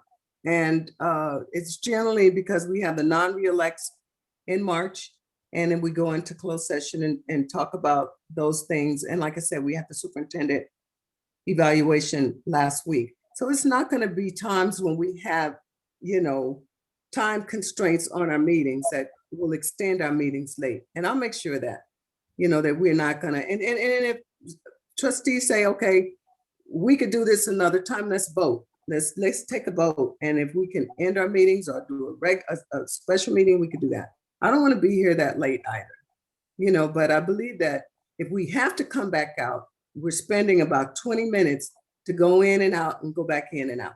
And we can get business done in that 20 minutes rather than coming in if we reaching the 9:30 mark or the 10:30 mark. And I have to take responsibility for that. I told I was on the 10:30, not 9:30, because we did have our meetings at 10:30, but I felt that it was important that we finish the business last week. Okay. Okay, thank you. Let's see. Trustee Eckes. Hey, well, I've been giving this a lot of thought because I was going to read board bylaw 9322 agenda content. I'll just kind of shorten it for you. We have a policy in place that says that we can't keep bringing back board agenda items over and over again. And this is one of those items that pretty much gets brought up every year, and we vote on it. And we voted on this last year. We went by CSBA's guidelines for board meetings, and they strictly suggested very harshly with us that we end our meetings at 9:30. A lot of board meetings end earlier than that. They say that studies have shown that you get mental burn fried out after 9:30, and you cannot make good decisions that late at night. So, and I know I've experienced that many times where you just can't think anymore after 5 hours of a board meeting. And those are really critical times that we make decisions. So that's one point why this policy was made in the first place, to end at 9:30. And I do like the way the policy is already written, because it does say 9:30 is the cutoff. And yes, we still have that option to extend longer if we need to, if we're mindful of the time. And we've done it in the past. And if we're still in open session and we need to go into closed session, we just kind of calculate it. And if we, say we're going to be in closed session for 2 hours, we can vote at that time. And if we're off, we can always end early or come back. So it does leave us leeway in case we want to extend our meetings with that one extension.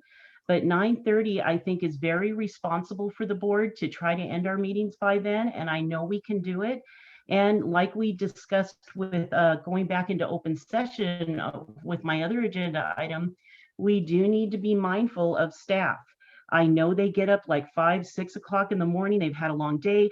Our superintendent, our secretary, the IT guys, they want to go to bed. They don't want to be here all night with us, and they need their sleep. I know I get up early. Of course, the board is a huge priority for me, but it's still, it's a little hard to go to bed at 9 or end our meetings at 11, midnight. That's just so hard on a person and the staff, and it's, I don't know, it's just really hard. So I want to be sensitive to them, the public, other board members, that I really think the policy's good the way it is. And again, CSBA recommended all that. So that's why the policy was written the way it was. And I think it's a good policy. So that opinion, I won't read the whole board bylaw to you because it'll take a bunch of time, but it's there if anybody wants to read it. It talks about our board agenda and the whole, thing. But anyway, that's just my opinion. I would prefer that board policy stay the way it is. And I do like the 9:30 cutoff. We're responsible adults. I know we can do it. And again, if we do need to extend, we do have that one extension available to us, and it's worked. It's worked for us. So anyway, that's just my opinion. Thank you. Trustee Hines. Hi, so 2 things. I did want to say that I am in agreement with the format of having the closed session towards the end, because it does, I think it's encouraged more participation. I agree with that. It frees up, the staff, the principals, teachers that want to attend, and they're not up waiting for us to come out of closed session so late, having to present later in the evenings and I think that's a better position for that. And then secondly, I'm not in agreement with changing the policy. I believe that the policy for me, it serves as a guideline and a boundary. We do have that option when we have a lot of things on the agenda, when we have times that we need to stay, where the policy is flexible. And so there's flexibility to allow for us, if we need to stay later, to just handle anything that is pressing and urgent. However, I feel like the policy, when we're looking at that timeline, it serves as a boundary. So if we're focused on that, and it will help us to be concise in our speech, concise in our decisions, prepared when we're going into closed session, maybe having some questions that we have for the superintendent or staff answered before we begin, our board meetings. And all these things I've seen in the last year, we were able to just move quickly through some board meetings. I know that we have a lot on the agenda during certain seasons of the year, but I believe the current policy allows for that flexibility for us to, extend if we need to. So I want to continue with the policy the way it is. That's my thought, because I think it's a good boundary, and it's good to have boundaries sometimes. Thank you. Okay, did I miss anyone? I think I got everyone. Okay, I would like to comment on. Thing to say, please. I'm sorry? I have one other thing to say. Okay, go ahead, Trustee Lefferts. When I asked about the closed session being in the end of the meeting, didn't mean that I don't agree with it being in the end of the meeting. I did not know how it came about. So I did not know whether or not if it was something that we voted on or not. I don't mind it being at the end. However, I was asking about how did it get to the end, because ever since I've been a board member, it's been in the middle until you became president. I'm just asking. Yeah.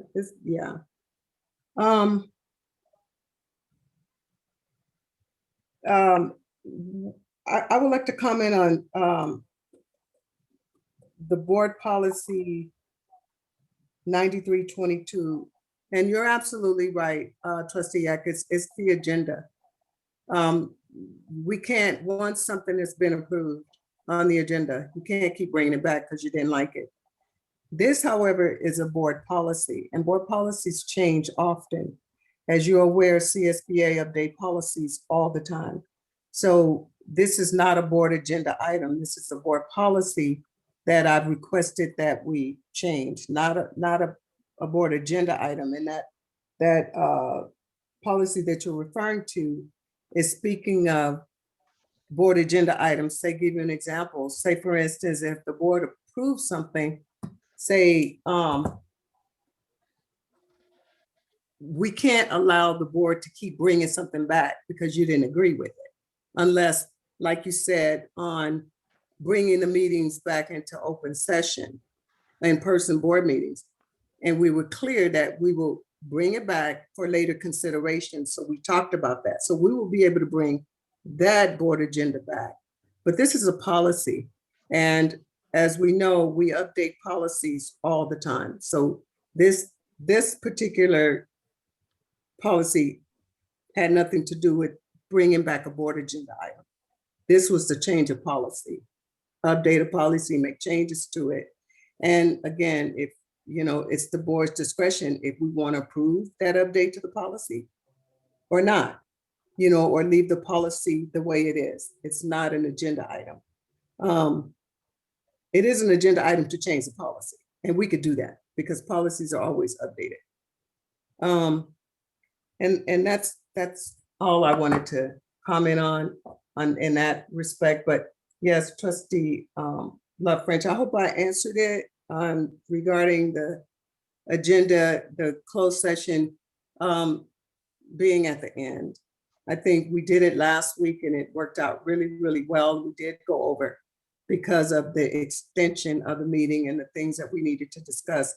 But when we go into closed session, we don't get an agenda item with a background and analysis, a student achievement impact, or a financial impact. We go into closed session with the topic.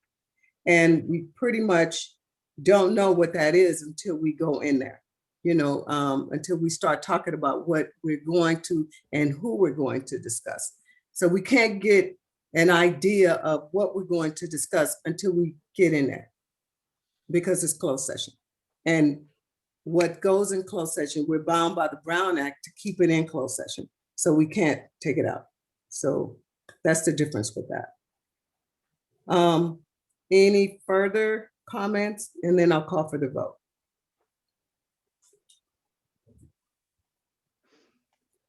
Okay, hearing none, we'll call for the vote. Trustee For the Benz? first reading. Yes. Benz, I. Trustee Eckes? Nay. Trustee Hines? Nay. Trustee La French? Left French, aye. Trustee Turner? Trustee Turner, aye. Motion passed 3-2 as the first reading. So the second reading will come back at the next board meeting. Okay. So moving on to 9.02, adoption first reading of policy E, Zoom protocol for board meeting. And this was submitted by Holly. And I'll read this: in the midst of COVID-19 worldwide pandemic and the need for the Board of Trustees to, I'm sorry, Dr. Mitchell, can you read that? Because my screen is cut off again. Yes, and the need for the Board of Trustees to function. Board meetings will be held via video and audio conferencing through the Zoom platform. All meeting attendees will abide by the following guidelines during all held by Zoom video and audio conferencing. Okay. An analysis due to lack of clarity by bylaws for virtual meeting, the Board of Trustees will discuss Zoom. What is that? Protocols. Oh, I'm sorry. The Maximum. Board of Trustees will discuss Zoom protocols to allow maximum transparency for all participants. Okay. Can we click on? Could we click on that? Because this is something new. So this is a brand new policy. And Dr. Mitchell, thank you for putting this together because there was nothing, CSBA didn't have anything for this. And I think it's a great thing. Did you want me to read it, or did we want to just look at it and then vote on it? Or how would you like me to approach this? Board? Look at it and vote. Look at it and vote? Yes. Okay. Please.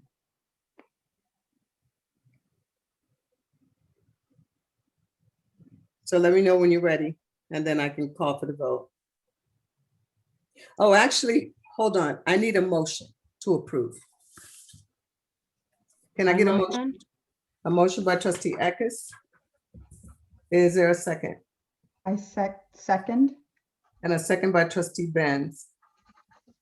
Okay, and we'll wait and read this because this came at the last moment. I didn't have this when we, but I knew it was coming. So I allowed it to come on the agenda.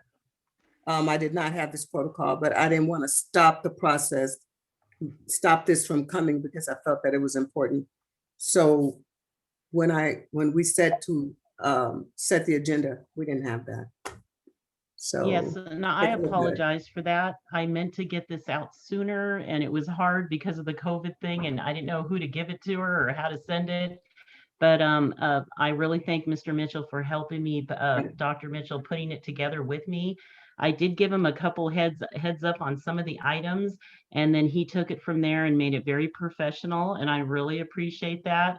But the reason why I put this on there is because, again, last meeting was very difficult for me. It was really hard for 3 hours I had to sit silently in closed session while the board continued their business. And it was just, I mean, I can, I wouldn't wish that on any of you. I'm sure any one of you would have went berserk.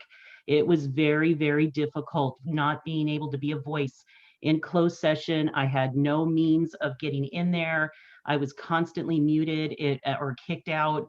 It just wasn't good at all. My blood pressure was through the roof that I couldn't be the voice of the people who I represent, not to be able to be in closed session and say or do anything.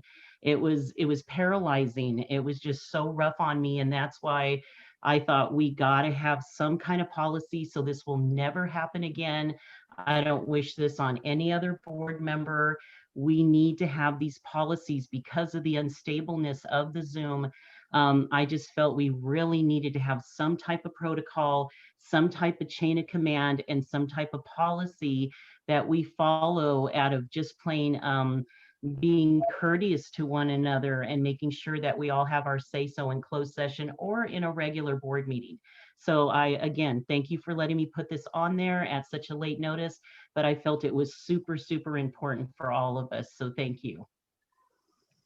I understand your frustration, Trustee Eckes. In fact, just yesterday when I was in my class, my kids kept saying that I was lagging. My chat was blowing up.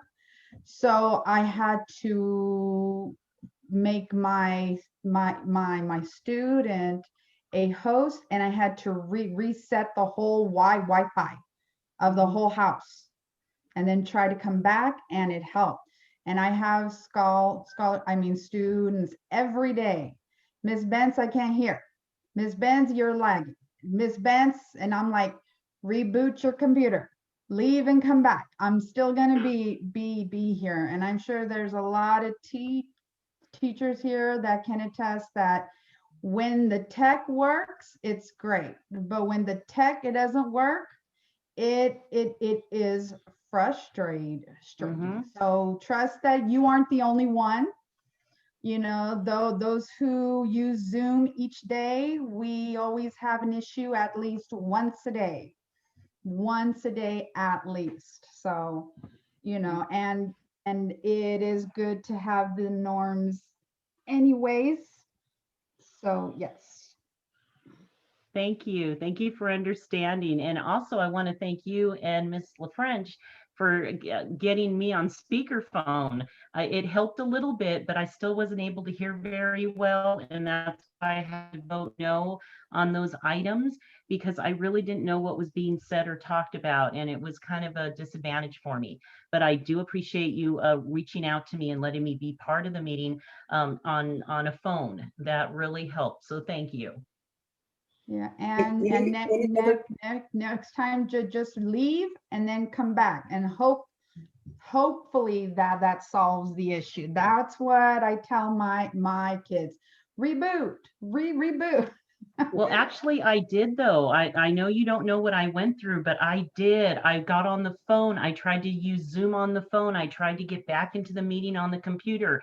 I tried to do both. I tried texting people. I tried everything, and I had to give up.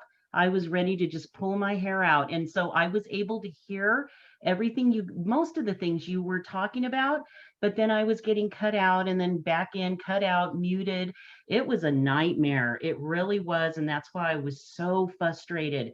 And I'm sorry, because I want to be part of the meetings. I can't help it. I get really frustrated. Yeah, but thank you. I have to bring this back. I'm sorry, and I understand, you know, because we had conversation, but are there any other discussions on this policy here? Any changes? Okay, Trustee LaFrench, do you have any comments?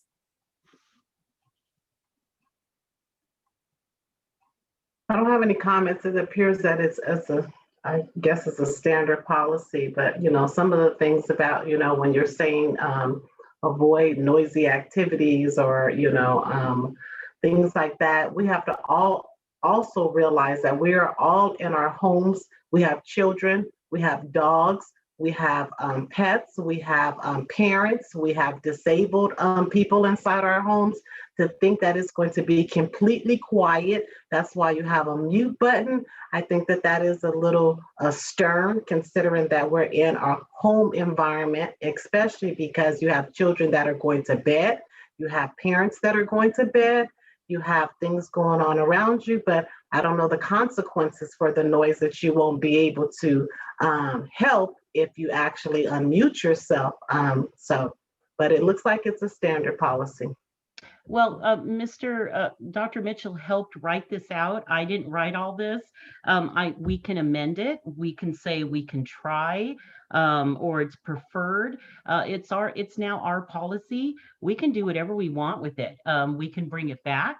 We can amend it for the second reading. There's lots we can do with it. It's a little policy that's new, that he helped develop, and I think it's great. And if we want to fine tune it, we're more than welcome to do that. And who knows, maybe other school districts will want to use this policy. I don't know any that exist.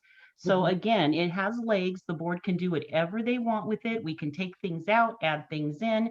I even noticed there's a part where it says we're not supposed to eat or drink during Zoom. Well, we all know we're here kind of late and it's kind of the dinner hour, and sometimes we eat in closed session. So again, these are things that we can look at and change and modify if the board wants to. Trustee Hines? Trustee Turner, if I may, Okay. it would be, again, I agree completely with Trustee Eckes. Board, if there are any revisions to this, just tell me the letter and I'll be happy to make that revision for second read. Okay. Trustee Hines? Thank you. No questions Okay. or comments. Okay. On section C and D, I think 10 minutes is quite a long period of time. And, with technology, I think last board meeting, I was completely kicked out the whole meeting. And so technology is going to do what technology does. And no one can even know what's going to happen or even expect. I talked to Chris in IT, and he said he get problems with, connections all the time. But I'm thinking 10 minutes may be an excessive, because say, for instance, I think last board meeting, I went down. I think Trustee Benz, you went down. I guess you went down. I think Z, you went down. So if everybody is given 10 minutes, that's a long time. And that happened at the last board meeting. And so if everyone was given 10 minutes to go down and come back up, 10, 20, 30, that's 50 minutes. That's almost an hour. So can we reduce that period down maybe to 6 or 7 minutes, or maybe 5 to 6 minutes? And then if we can't get back on, because if you notice, I had to get on my phone instead of my laptop.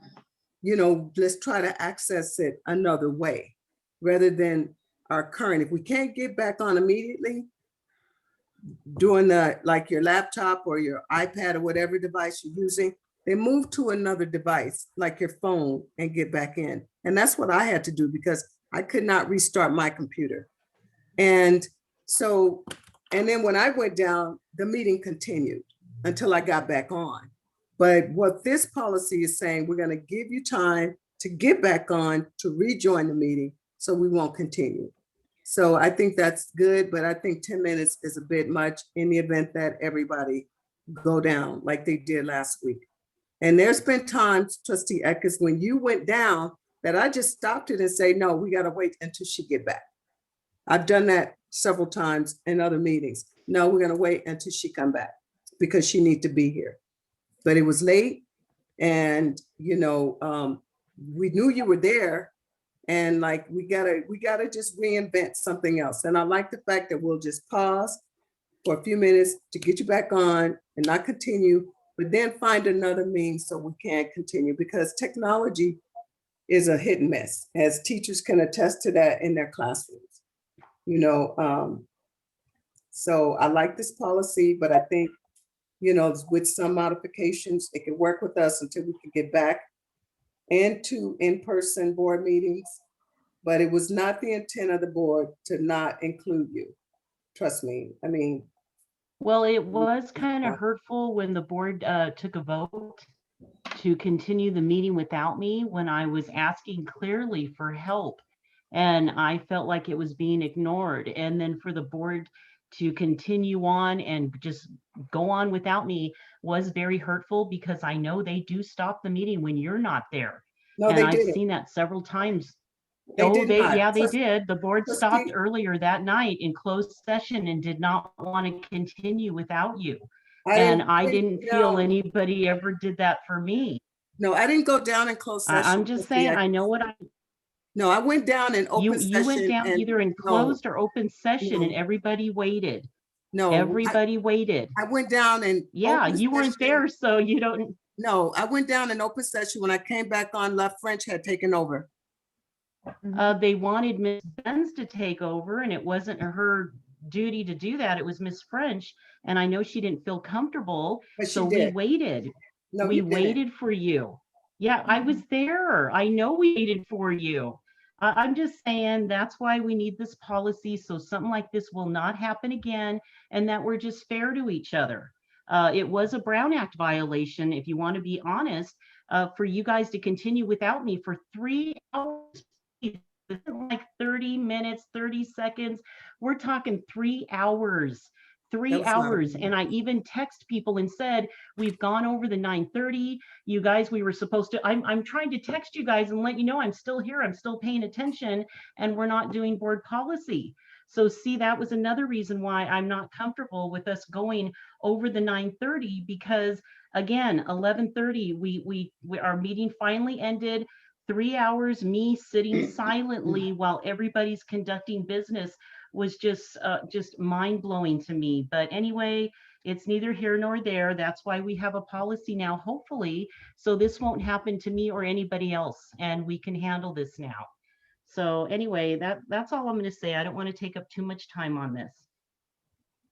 Okay, any other questions regarding this policy? Any changes? Okay, so we're gonna call for the vote. Madam President, you mentioned B and C, 10 minutes changing to 5 to 6 minutes. Is that going to be voted on with this tonight? Board, would you like to vote on that part of it? How do you feel about that?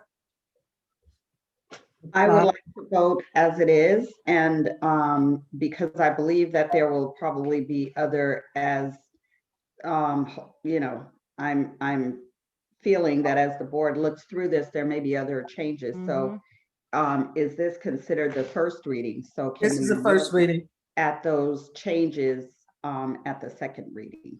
Okay. Is there any other discussion? Trustee Left French? No, I agree. Okay, agree with leave it the way it is? I agree that this is our first reading, and then we'll come back and see whatever it is that we have to, may need to tweak the second time around. Okay. Trustee Benz, same? Same. Okay. Same here. Okay, great. We'll call for the vote. Trustee Benz? Benz, aye. Trustee Eckes? Aye. Trustee Hines? Aye. Trustee La French? Left French, aye. Trustee Turner? Trustee Turner, aye. Motion passed. Thank you. 5-0. Come back for a second reading at the next board meeting. Thank you. Okay, moving on to section 10, superintendent report, events and future activities significant to the district. Dr. Mitchell.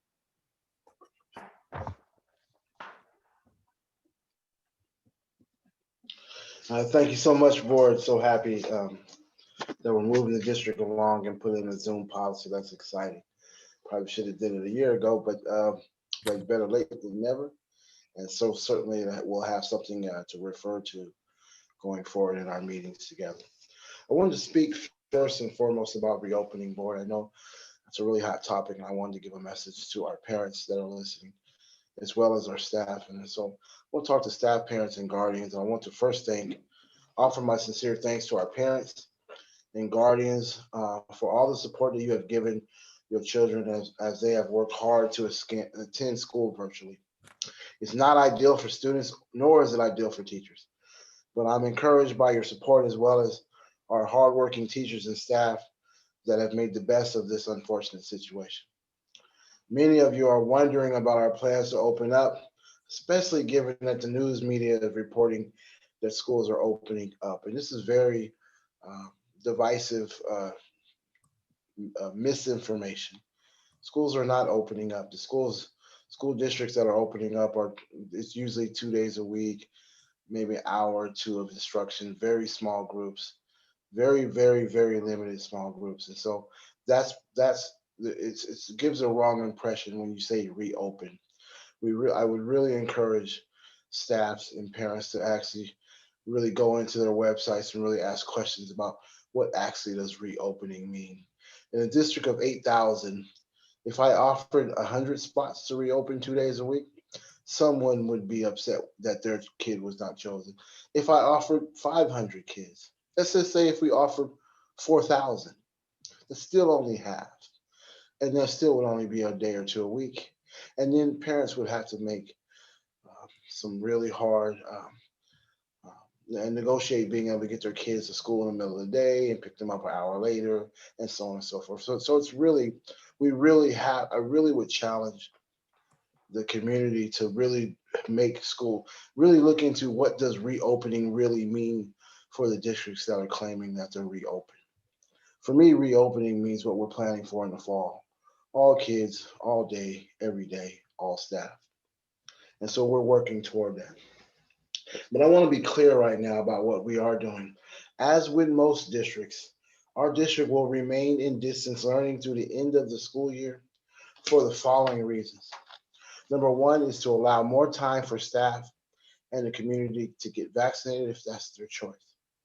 Number two is to maintain stability and continuity of our instructional plans. As was said so eloquently earlier, we have made a huge investment. You heard in the second interim, you also heard from our public speakers around the financial and human resources that we've invested into distance learning. Every kid has a device. We've made huge strides to close the digital divide as it relates to internet connectivity. We've made huge strides in terms of professional learning among our teachers who have learned to teach a completely different methodology. I mean, look at this. We're having a board meeting on Zoom, and it's got hundreds of people attending. And how often did we have hundreds of people coming to the board meeting in person? We're hearing great things from our teachers in relates to that they've never had as much parent participation as relates to parent-teacher conferences and IEPs and just a host of things that we're doing with Zoom. And so we are working actively to collect and analyze the things that we will bring forward into as we transition back to in-person. And as I continue to say, and I'm keep saying this, let's as a community, let's not think about transitioning from distance learning, but actually think about adding in-person to what we're doing. It's a very different mindset. So we don't want to drop distance learning and change into in-person. I think that the things that we've learned, the things that we've purchased, the ways that we have supported our teachers and staff and students has been progressive and amazing. And there would have been no other catalyst that would have driven us to this point where every teacher has had to really dive deep into technology use in their classroom. It's exciting times. It's an exciting way of learning and being and knowing. We even see at the collegiate level, guys. We have folks getting doctorates that never go to school. They never physically go. We have children studying all across the world. We have folks studying all across multiple universities. Many of you have gotten your teacher credential, your doctorate, or your master's degree online. So virtual learning feels new, but some folks have been doing it for a couple decades now. And so I'm glad that we had a chance to really try this out. There are some wonderful benefits to it. Again, I will say, particularly for our youngest learners or our most needy learners, this is not ideal. It is our intention to get our children back in school as soon as possible, to provide them to recover the things that they've lost through this year. We know that in-person learning is ideal at its best. We know that our teachers are ready to get back in the classrooms, because I tell you, I go to maybe 20, 25 classrooms a week. And man, I have grown in appreciation for the difficulty and challenge it is to teach online. Right now, I'm sitting in front of you with two screens up, notebooks and stuff all over where. I don't know where to set my coffee. I don't know. My water's on the floor. I'm just managing so many things. And guess what? I'm not providing instruction to little kiddos, and I'm in these classes. It's just the cutest thing, man. I just smile like when I see these kinders. They're operating these devices. They're interacting with their teachers, and they're doing their best. And what I'd hate to do is break that continuity with having a try at distance learning. What we've seen around the nation is that when folks pile on the campuses and try distance learning, you get exposure. Sometimes teachers are having to quarantine, which then breaks up the continuity again, and we're back to distance learning. And it's like one of those things where, like, if you've been driving, it's like those family trips. Are we there yet? Did you hear from kids? Are we there yet? But we're almost there. And I'm just asking for the patience of this community. The third reason we want to hold off is, again, to reduce the risk to staff, students, and community that may occur when opening up to small groups of students. Like I said, what we're seeing across the nation is exposure, and then folks having to quarantine, which then essentially breaks up your efforts to do in-person schooling. But also, however, given recent legislation, given the huge decline and drop in COVID rates, given the new guidance that we're getting from the California Department of Education, San Bernardino County Public Department of Health, we are considering the feasibility of very small cohorts for our most neediest kids as the COVID rates continue to drop. And so by and large, we will continue in distance learning. We like the continuity. We think the continuity is important for our staff.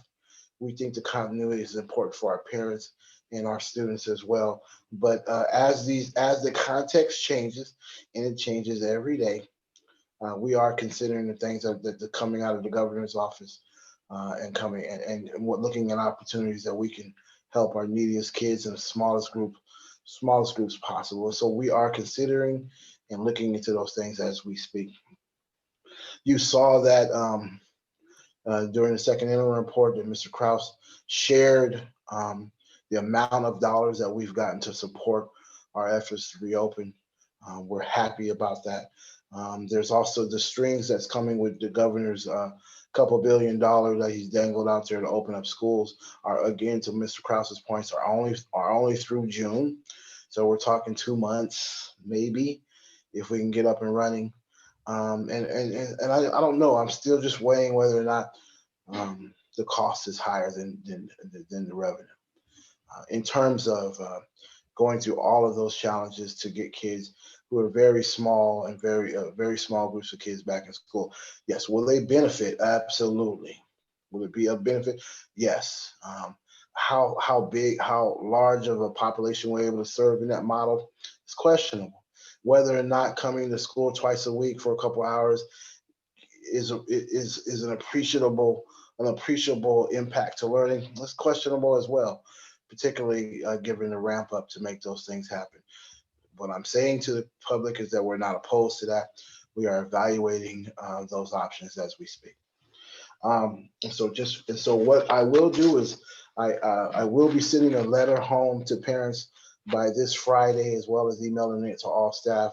I am taking a responsibility and accountability for gaps in information, particularly to our parents. We are hearing from our teachers that have had to be the face of this issue for parents looking for answers. And so I want to take responsibility for that, send out a clear letter about what our plans are and what we're thinking about. As I've stated before, we are working on a learning recovery summer session. Our planning committees for the summer session will wrap up their meetings on this Thursday, and they'll submit their recommendations to cabinet shortly thereafter. The committees have included staff representing all schools and departments in the district, and they have been tasked with planning all aspects of a safe, voluntary, in-person and online summer program. Our plan is to offer one 20-day session in June and a second 19-day session in-person session in July, and also offer concurrently for online instruction. So we're going to try to do our best to touch as many kids in an impactful, meaningful summer session to ramp up our kids for the fall. We fully expect to open in the fall. I appreciate the questions from Mr. Kraus.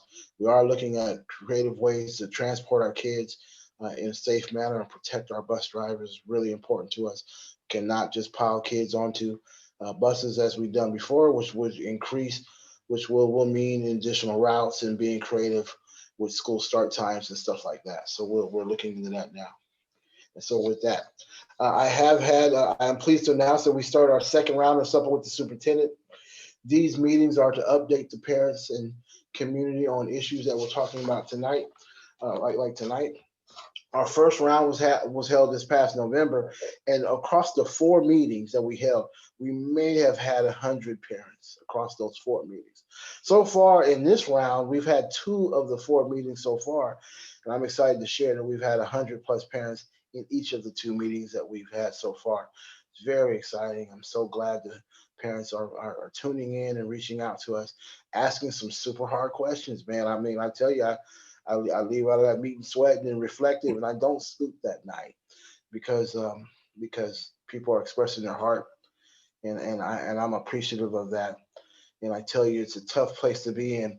I'm reminded of some work that I share with our leadership staff around what we call a wicked problem.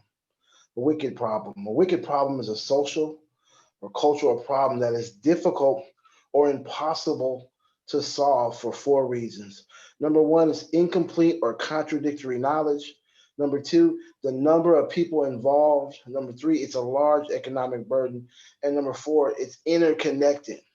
So do we want to get the economy jump-started? Heck yeah. Do we want kids in classroom? Heck yeah. Do we want to keep people safe? Heck yeah. But they all seem to be competing right now. And this is not an easy solution. And it will not, and this is a complex problem that does not have a simple solution. So people's desire for a simple solution is just not doable. We can't keep people safe and get the economy up and running and get kids in school all at the same time. There has to be a give and take. I can't go up to the Applebee's and say, hey, why can't I eat inside? I love Applebee's. And I want to knock on the door and say, open up, man. I want to eat Applebee's inside. But there are reasons that we're doing that. And so this is a wicked problem. There is no right answer. And so all we can do is manage the best solution and be ready to change on a dime. As you've heard tonight through the second interim, our staff is ready to move on a dime to being able to offer, be able to respond to the COVID environment. And so thank you for being patient with us. Thank you for giving us your feedback. I say to the staff all the time that all feedback is good, but not all feedback is positive. And so I appreciate both ends of the feedback because we're using all of that input to make the best decisions that we can at this time. Lastly, I want to just wrap up. Board, I got a great suggestion from Trustee Eckes to start offering some superintendent office hours the morning after a board meeting, because I know that you all are reflecting on a lot after a board meeting, and I want you to be able to call me. I traditionally start my meetings after a board meeting at 8 a.m. So I'm going to ask Xenia to schedule 8 to 10 office hours for the board to call me the day after the morning after a board meeting. Hope based on our conversation earlier, a good board meeting is a board meeting you can get out on the same day. So hopefully you'll be able to give me a call the next day at 8 in the morning. So just want to let the board know that. Also want to announce that Trustee Love French and I have started MIG classes last weekend. The MIG is the Masters in Governance classes that CSBA offers for board members and superintendents, and so happy that we've been able to start that series of training to really affect the effectiveness of our governance team, which is the board and the superintendent. And also too, just wanted to remind the board, we are scheduled to have our next board workshop working on governance on March 27th. 9 to 12 and continue our conversation and growing our relationship as a leadership team. And so looking forward to that. Thank you, Trustee Turner. Okay, thank you, Dr. Mitchell. Okay, moving on to section 11, governing board members report and announcements. Let's see, we'll start with whoever I called on first. Trustee Hines. Thank you. I don't have a lot. I just want to thank everyone for their just continued support. I'm doing a lot of listening and just getting back on track and finding out where we are, and excited to be working together, and just a board that is unified and focused on getting our children back on track with as we transition into everything that our superintendent just said about getting them back on track to get back into school. I was excited to attend a couple of the supper with the superintendents. Definitely enjoyed hearing from the parents. Was completely encouraged by the participation. And so when I hear Dr. Mitchell, you saying that we don't want to go back to just doing things in person and live, but that we would be doing something new. It's along the lines of what I'm thinking, that we would be able to blend everything that we've learned into everything that we were doing prior to this pandemic. And, just the participation was so exciting, and to hear the comments and true heartfelt responses and experiences that were shared by not just parents, but teachers as well. So I really appreciated that. And I have just really have taken it slow to kind of catch up on everything that's been going on in our district. So I'm glad to be able to just have that time to listen. Congratulations to Trustee LaFrange for being able to participate in that MIG training, and you as well, Dr. Mitchell. It's a great training. It's probably different online, but they are so focused on keeping us up to date, and even being able to do it online, I'm sure is amazing. I remember my first, when I first got elected, being able to take that training, and it just opened my eyes, and I learned so much, about governance and policies and procedures. And so I'm excited for you to be doing that.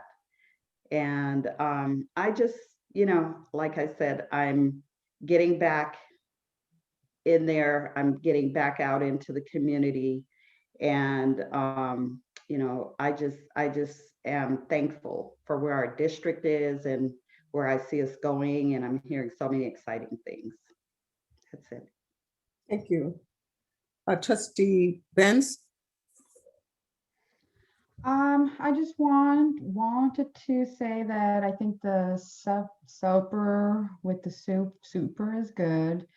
It was nice to see the parents asking questions, and then staff answering questions through the chat or speaking up. And I think you handled it all very, very well. I think it makes Dr. Mitchell open to the public, and that's a good thing, so that parents feel more comfortable to reach out when they have a question, when they have a concern. And that's all I want to say. I mean, I just love the direction staff, the district is going in. I'm excited.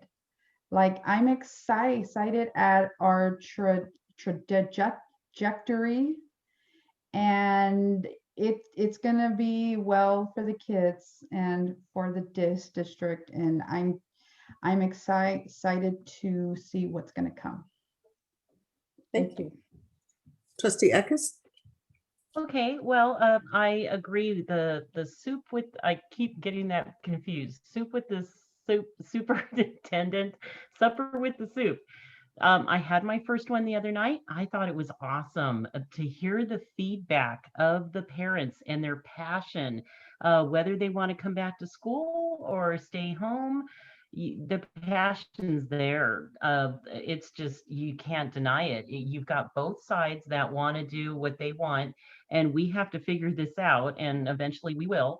But again, very valuable information. I really enjoyed it, and I would love to see those comments from the parents actually in writing and given to the board so we can see what they're saying and what they want. And I thought it was just so valuable. The other thing is, again, I want to remind everybody that they really need to educate themselves when it comes to COVID and the vaccines. There's lots of information out there, and we are all responsible to know that and know what you're putting in your body. And I just want to put that out there to please educate yourself before you get vaccinated. The other thing I wanted to say is that I'm really happy that things are opening up. I've seen things open, things have been open. I'm sure many people have seen that themselves. What I'm noticing is churches are opening. Next month, they're going to start adding Sunday school, where they're adding children, actually together. That'll be interesting to see how things like that happen in other places. Disneyland is actually going to start opening. Other districts are open or opening. Lots of things are opening, and it's going to be really interesting to see how a lot of this plays out. And then the last thing is I wanted to wish Deborah Jones, who is a previous board member, I'm sure many of you know her. Today is her birthday, from what I understand, and I want to congratulate her for becoming the mayor of Victorville. That is a huge honor. I'm very proud of her. That's a big title to have and responsibility, and she seems to be doing it very well. So I just wanted to add that in and just thank everybody for everything. And oh, by the way, there are some restaurants open, and they've been open. I don't want to name their names in case I'm not supposed to, but they're in Victorville, and it's nice to be able to go and actually have a meal again. Things seem to be a little more normal and getting there. So again, I'm excited for that. I don't know about other people, but I sure am. So anyway, those were my comments, and thank you. This has been a really good meeting. Thank you. Thank you. Trustee Lefferts? Well, good evening, I think, everyone. It might be supper right about now. The later it gets. Let me change my view. I cannot communicate like this. Looking at myself huge. I prefer the gallery. I'm scary. I want to say that a couple of things. Supper with the superintendent, excellent. I love being able to go, and listen to all the questions and hear the parents' concerns and, give Dr. Mitchell, his props.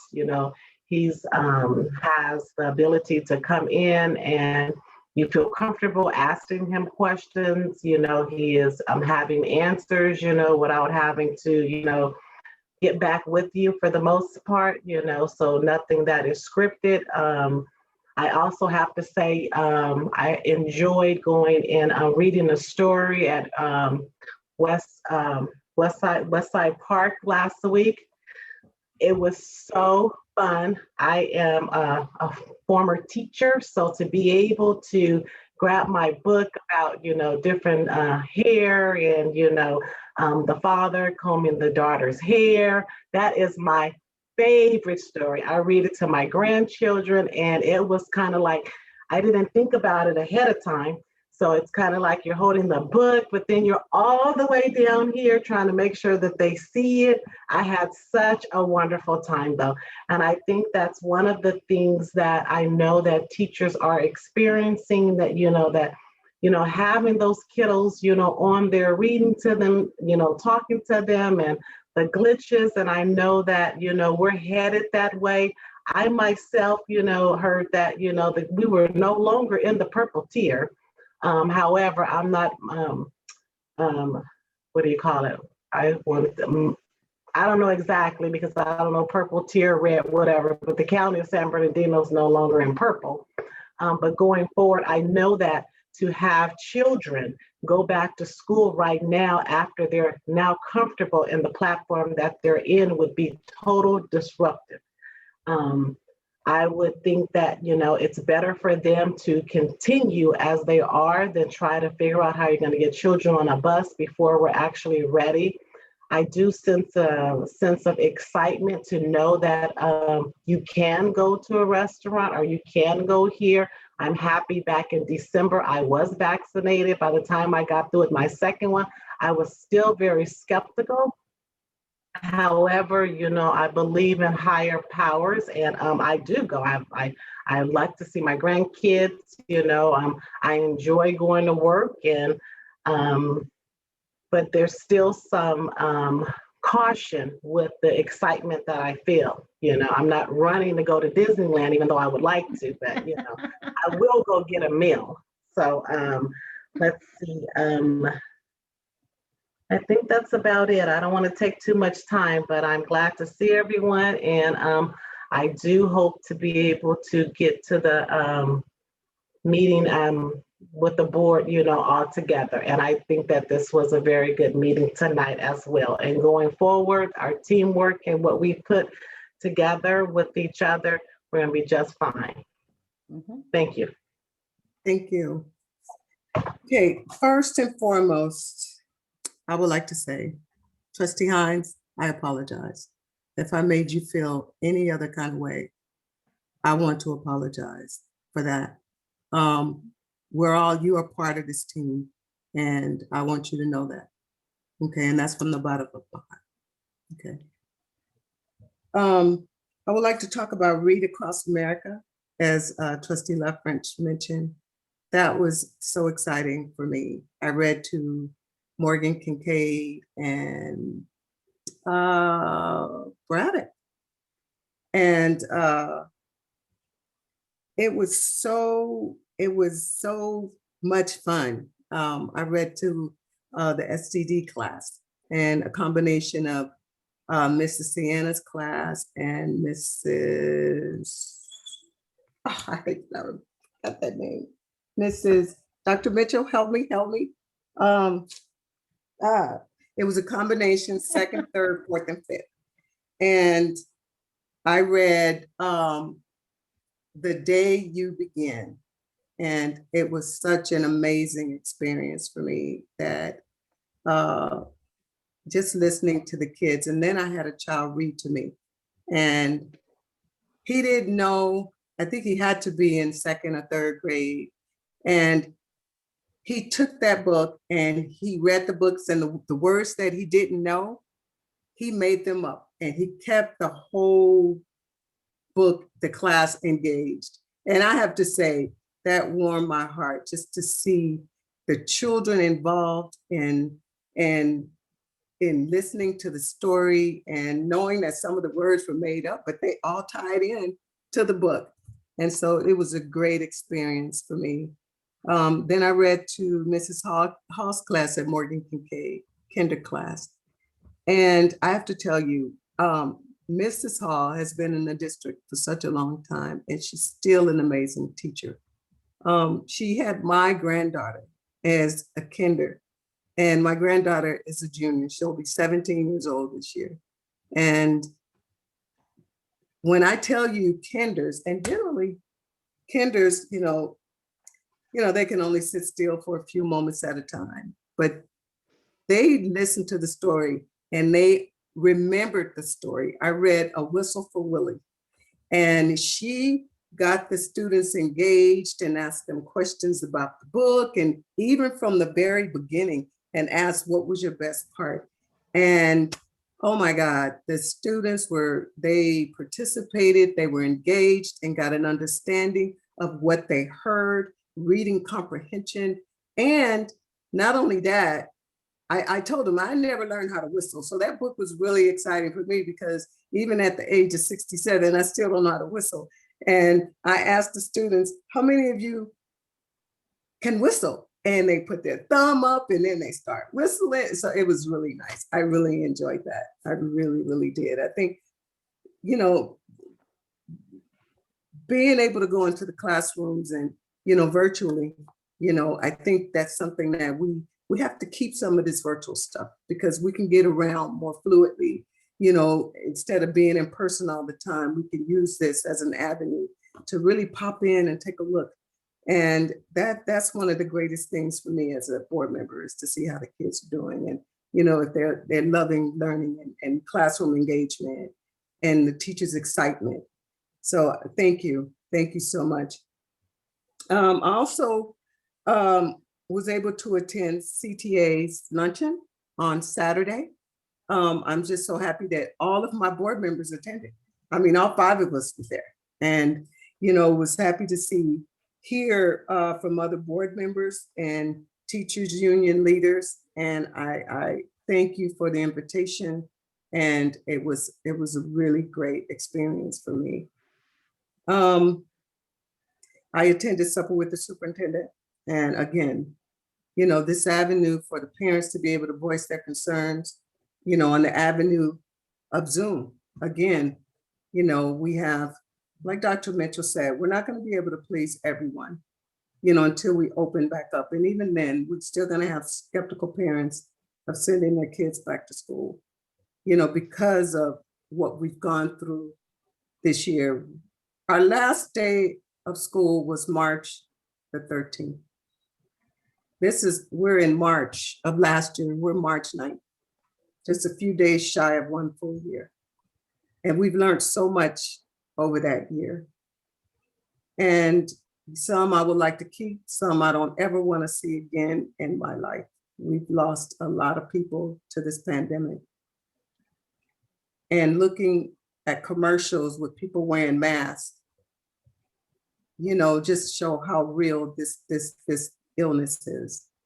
I don't think any one of us can say we don't know someone that succumbed to this virus, you know. So I think about it every day, and you know, I've lost some people in my family, and you know, when I heard that Trustee Hines was sick, you know, we had a divided board, and I called her, and she could not talk. And I reassured her that we are praying for you. You are part and part of this team, and you are. I want you to know that. And I checked on her for some days and offered my assistance. And I want you to know that it's just 5 of us. And Holly, I don't want you to think that, you know, we could do business without you. Don't ever think that, because we're part of this team. You're a part of this team. You know, and for you to think that we just did not care for you to be a part, that's not true. You know, Thank you. Thank we you. all, especially in this with this technology, we all go down, you know, and trust that we're happy to see, we're happy if someone is not here. It's not that way at all. I don't want you to get that impression that it's not. Thank you. You know, and so we got to work together and treat each other with respect and encouragement. And as your board president, or even as your board member, I want us to start here and now. Okay, we're in this together. And we have to show respect for each other. Okay. So I think that's all I have for right now. The time is 8:58. So moving on to section 12, closed session declarations, we will be taking items 12.02, 12.03 into closed session. 12.02, government code section 54957.6, update conference with labor negotiations. And 12.03, government section 54957, public employee dismiss. Discipline, release, appointment, reassignment.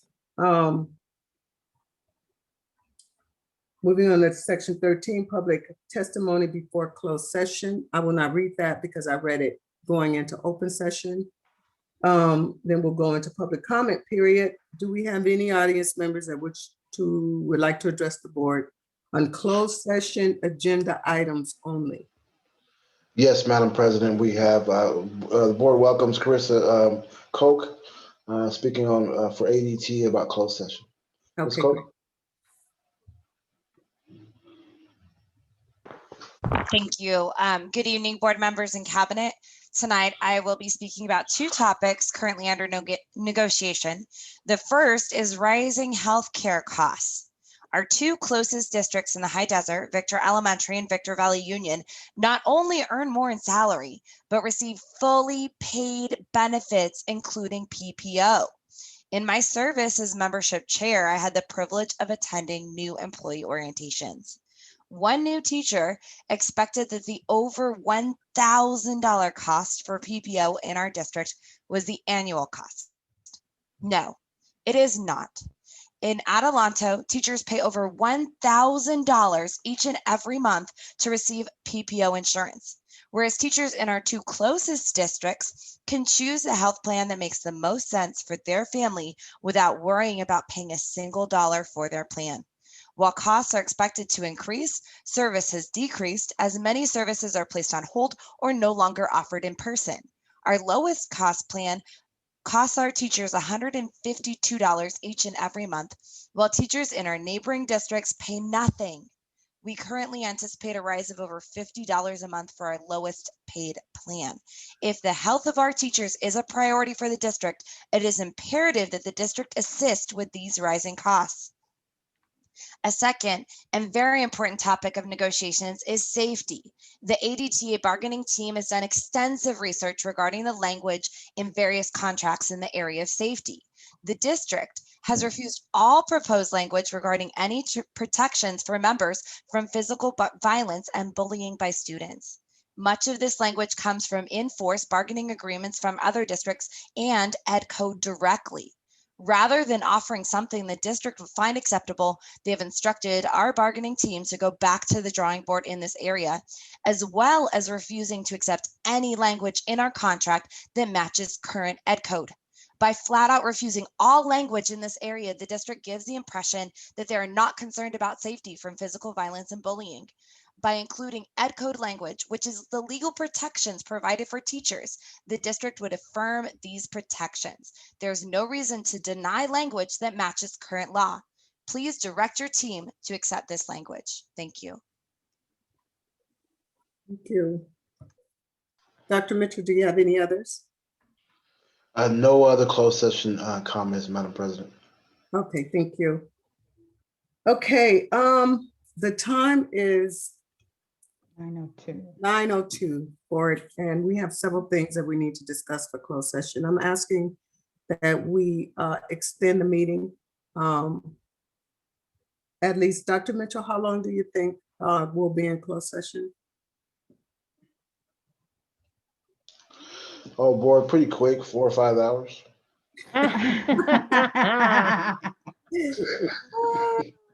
No, board, I think we can get it done in an hour. Okay, so I'll say no later than 10:15. I'll just say 45 in the event. If we come out sooner than that, that's fine. I need a motion to extend the board meeting. I motion to extend it for 45 minutes, just in case. Okay, I have a motion by trustee Benz. Is there a second? I'll second. A second by trustee Hines. Any discussion? Hearing none, call for the vote. Trustee Benz? Benz, aye. Trustee Eckes? Aye. Trustee Hines? Aye. Aye. La French? French, aye. Trustee Turner? Trustee Turner, aye. Motion passed to extend the board meeting an additional 45 minutes if necessary. Madam President. Let's see. Trustee Turner, may I? I'm sorry, Dr. Mitchell? Okay, thank you. Could I suggest joining closed session at about 9:10, 9:11, allow bio break? Okay, great. We'll do that. Okay, the time is 9:04. We're in closed session. We will resume closed session at, you want to say 9:11, you said? Dr. Mitchell? Yeah, 9:10 would be great. Thank you. 9:10? Madam President, we do need to recess to close session. Okay, yes, we're gonna recess. Section 14, recess the closed session. I need a motion to, Move, who's that? Benz. I have a motion by trustee Benz. Is there a second? I second. A second by trustee Eckes. Any discussion? Any discussion? Hearing none, call for the vote. Trustee Benz, Aye. trustee Eckes, Aye. trustee Hines, Aye. trustee La French, Left French, aye. trustee Turner. Trustee Turner, aye. Motion passed 5-0. The time is 9:05 p.m. We're in closed session.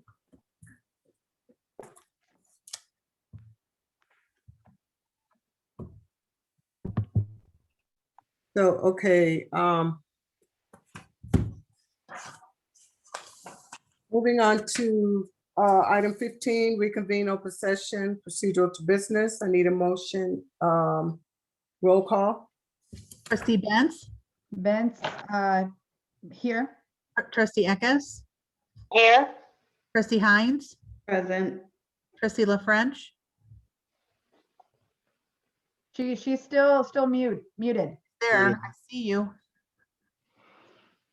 Hold on, are we able to unmute? La French is still muted and she can, there we go. There we go. Hey, thank you, Chris. Trustee La French, I forgot where I was. Present? yes. Trustee Turner, Trustee Turner present. We have a quorum 5-0. Reportable, the time is 10:19 p.m. Moving on to section 16, announcement of reportable actions taken during closed session. In closed session, the board took actions to issue notice to the following certificated employee number 5917 pursuant to Ed Code 44951, effective at the end of the 2021 school year, and directed the superintendent or designee to send out appropriate legal notices. The roll call vote was as follows. There was a motion by trustee Hines and a second by trustee Benz. The motion was trustee Love French, aye, trustee Benz, aye, trustee Hines, aye, trustee Eckes, aye, and trustee Turner, aye. Motion passed 5-0. In closed session, the board voted 5-0 to ratify an agreement for the resignation of certificated employee number 6374. The roll call was as follows. There was a motion by trustee Hines and a second by trustee Love French. The vote was as follows. Trustee Benz, aye. Trustee Hines, aye. Trustee Love French, aye. Trustee Eckes, aye. Trustee Turner, aye. Motion passed 5-0. Moving on to section 17, additional items removed from the consent agenda for a later vote.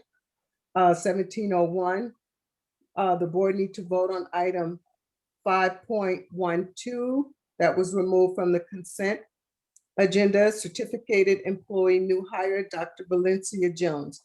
May I get a motion? Motion by Hines. There was a motion by trustee Hines. Is there a second? Love French.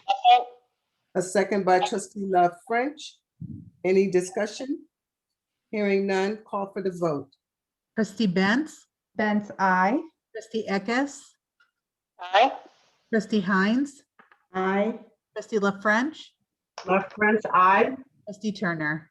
Trustee Turner, aye. Motion passed 5-0. Congratulations again, Dr. Jones.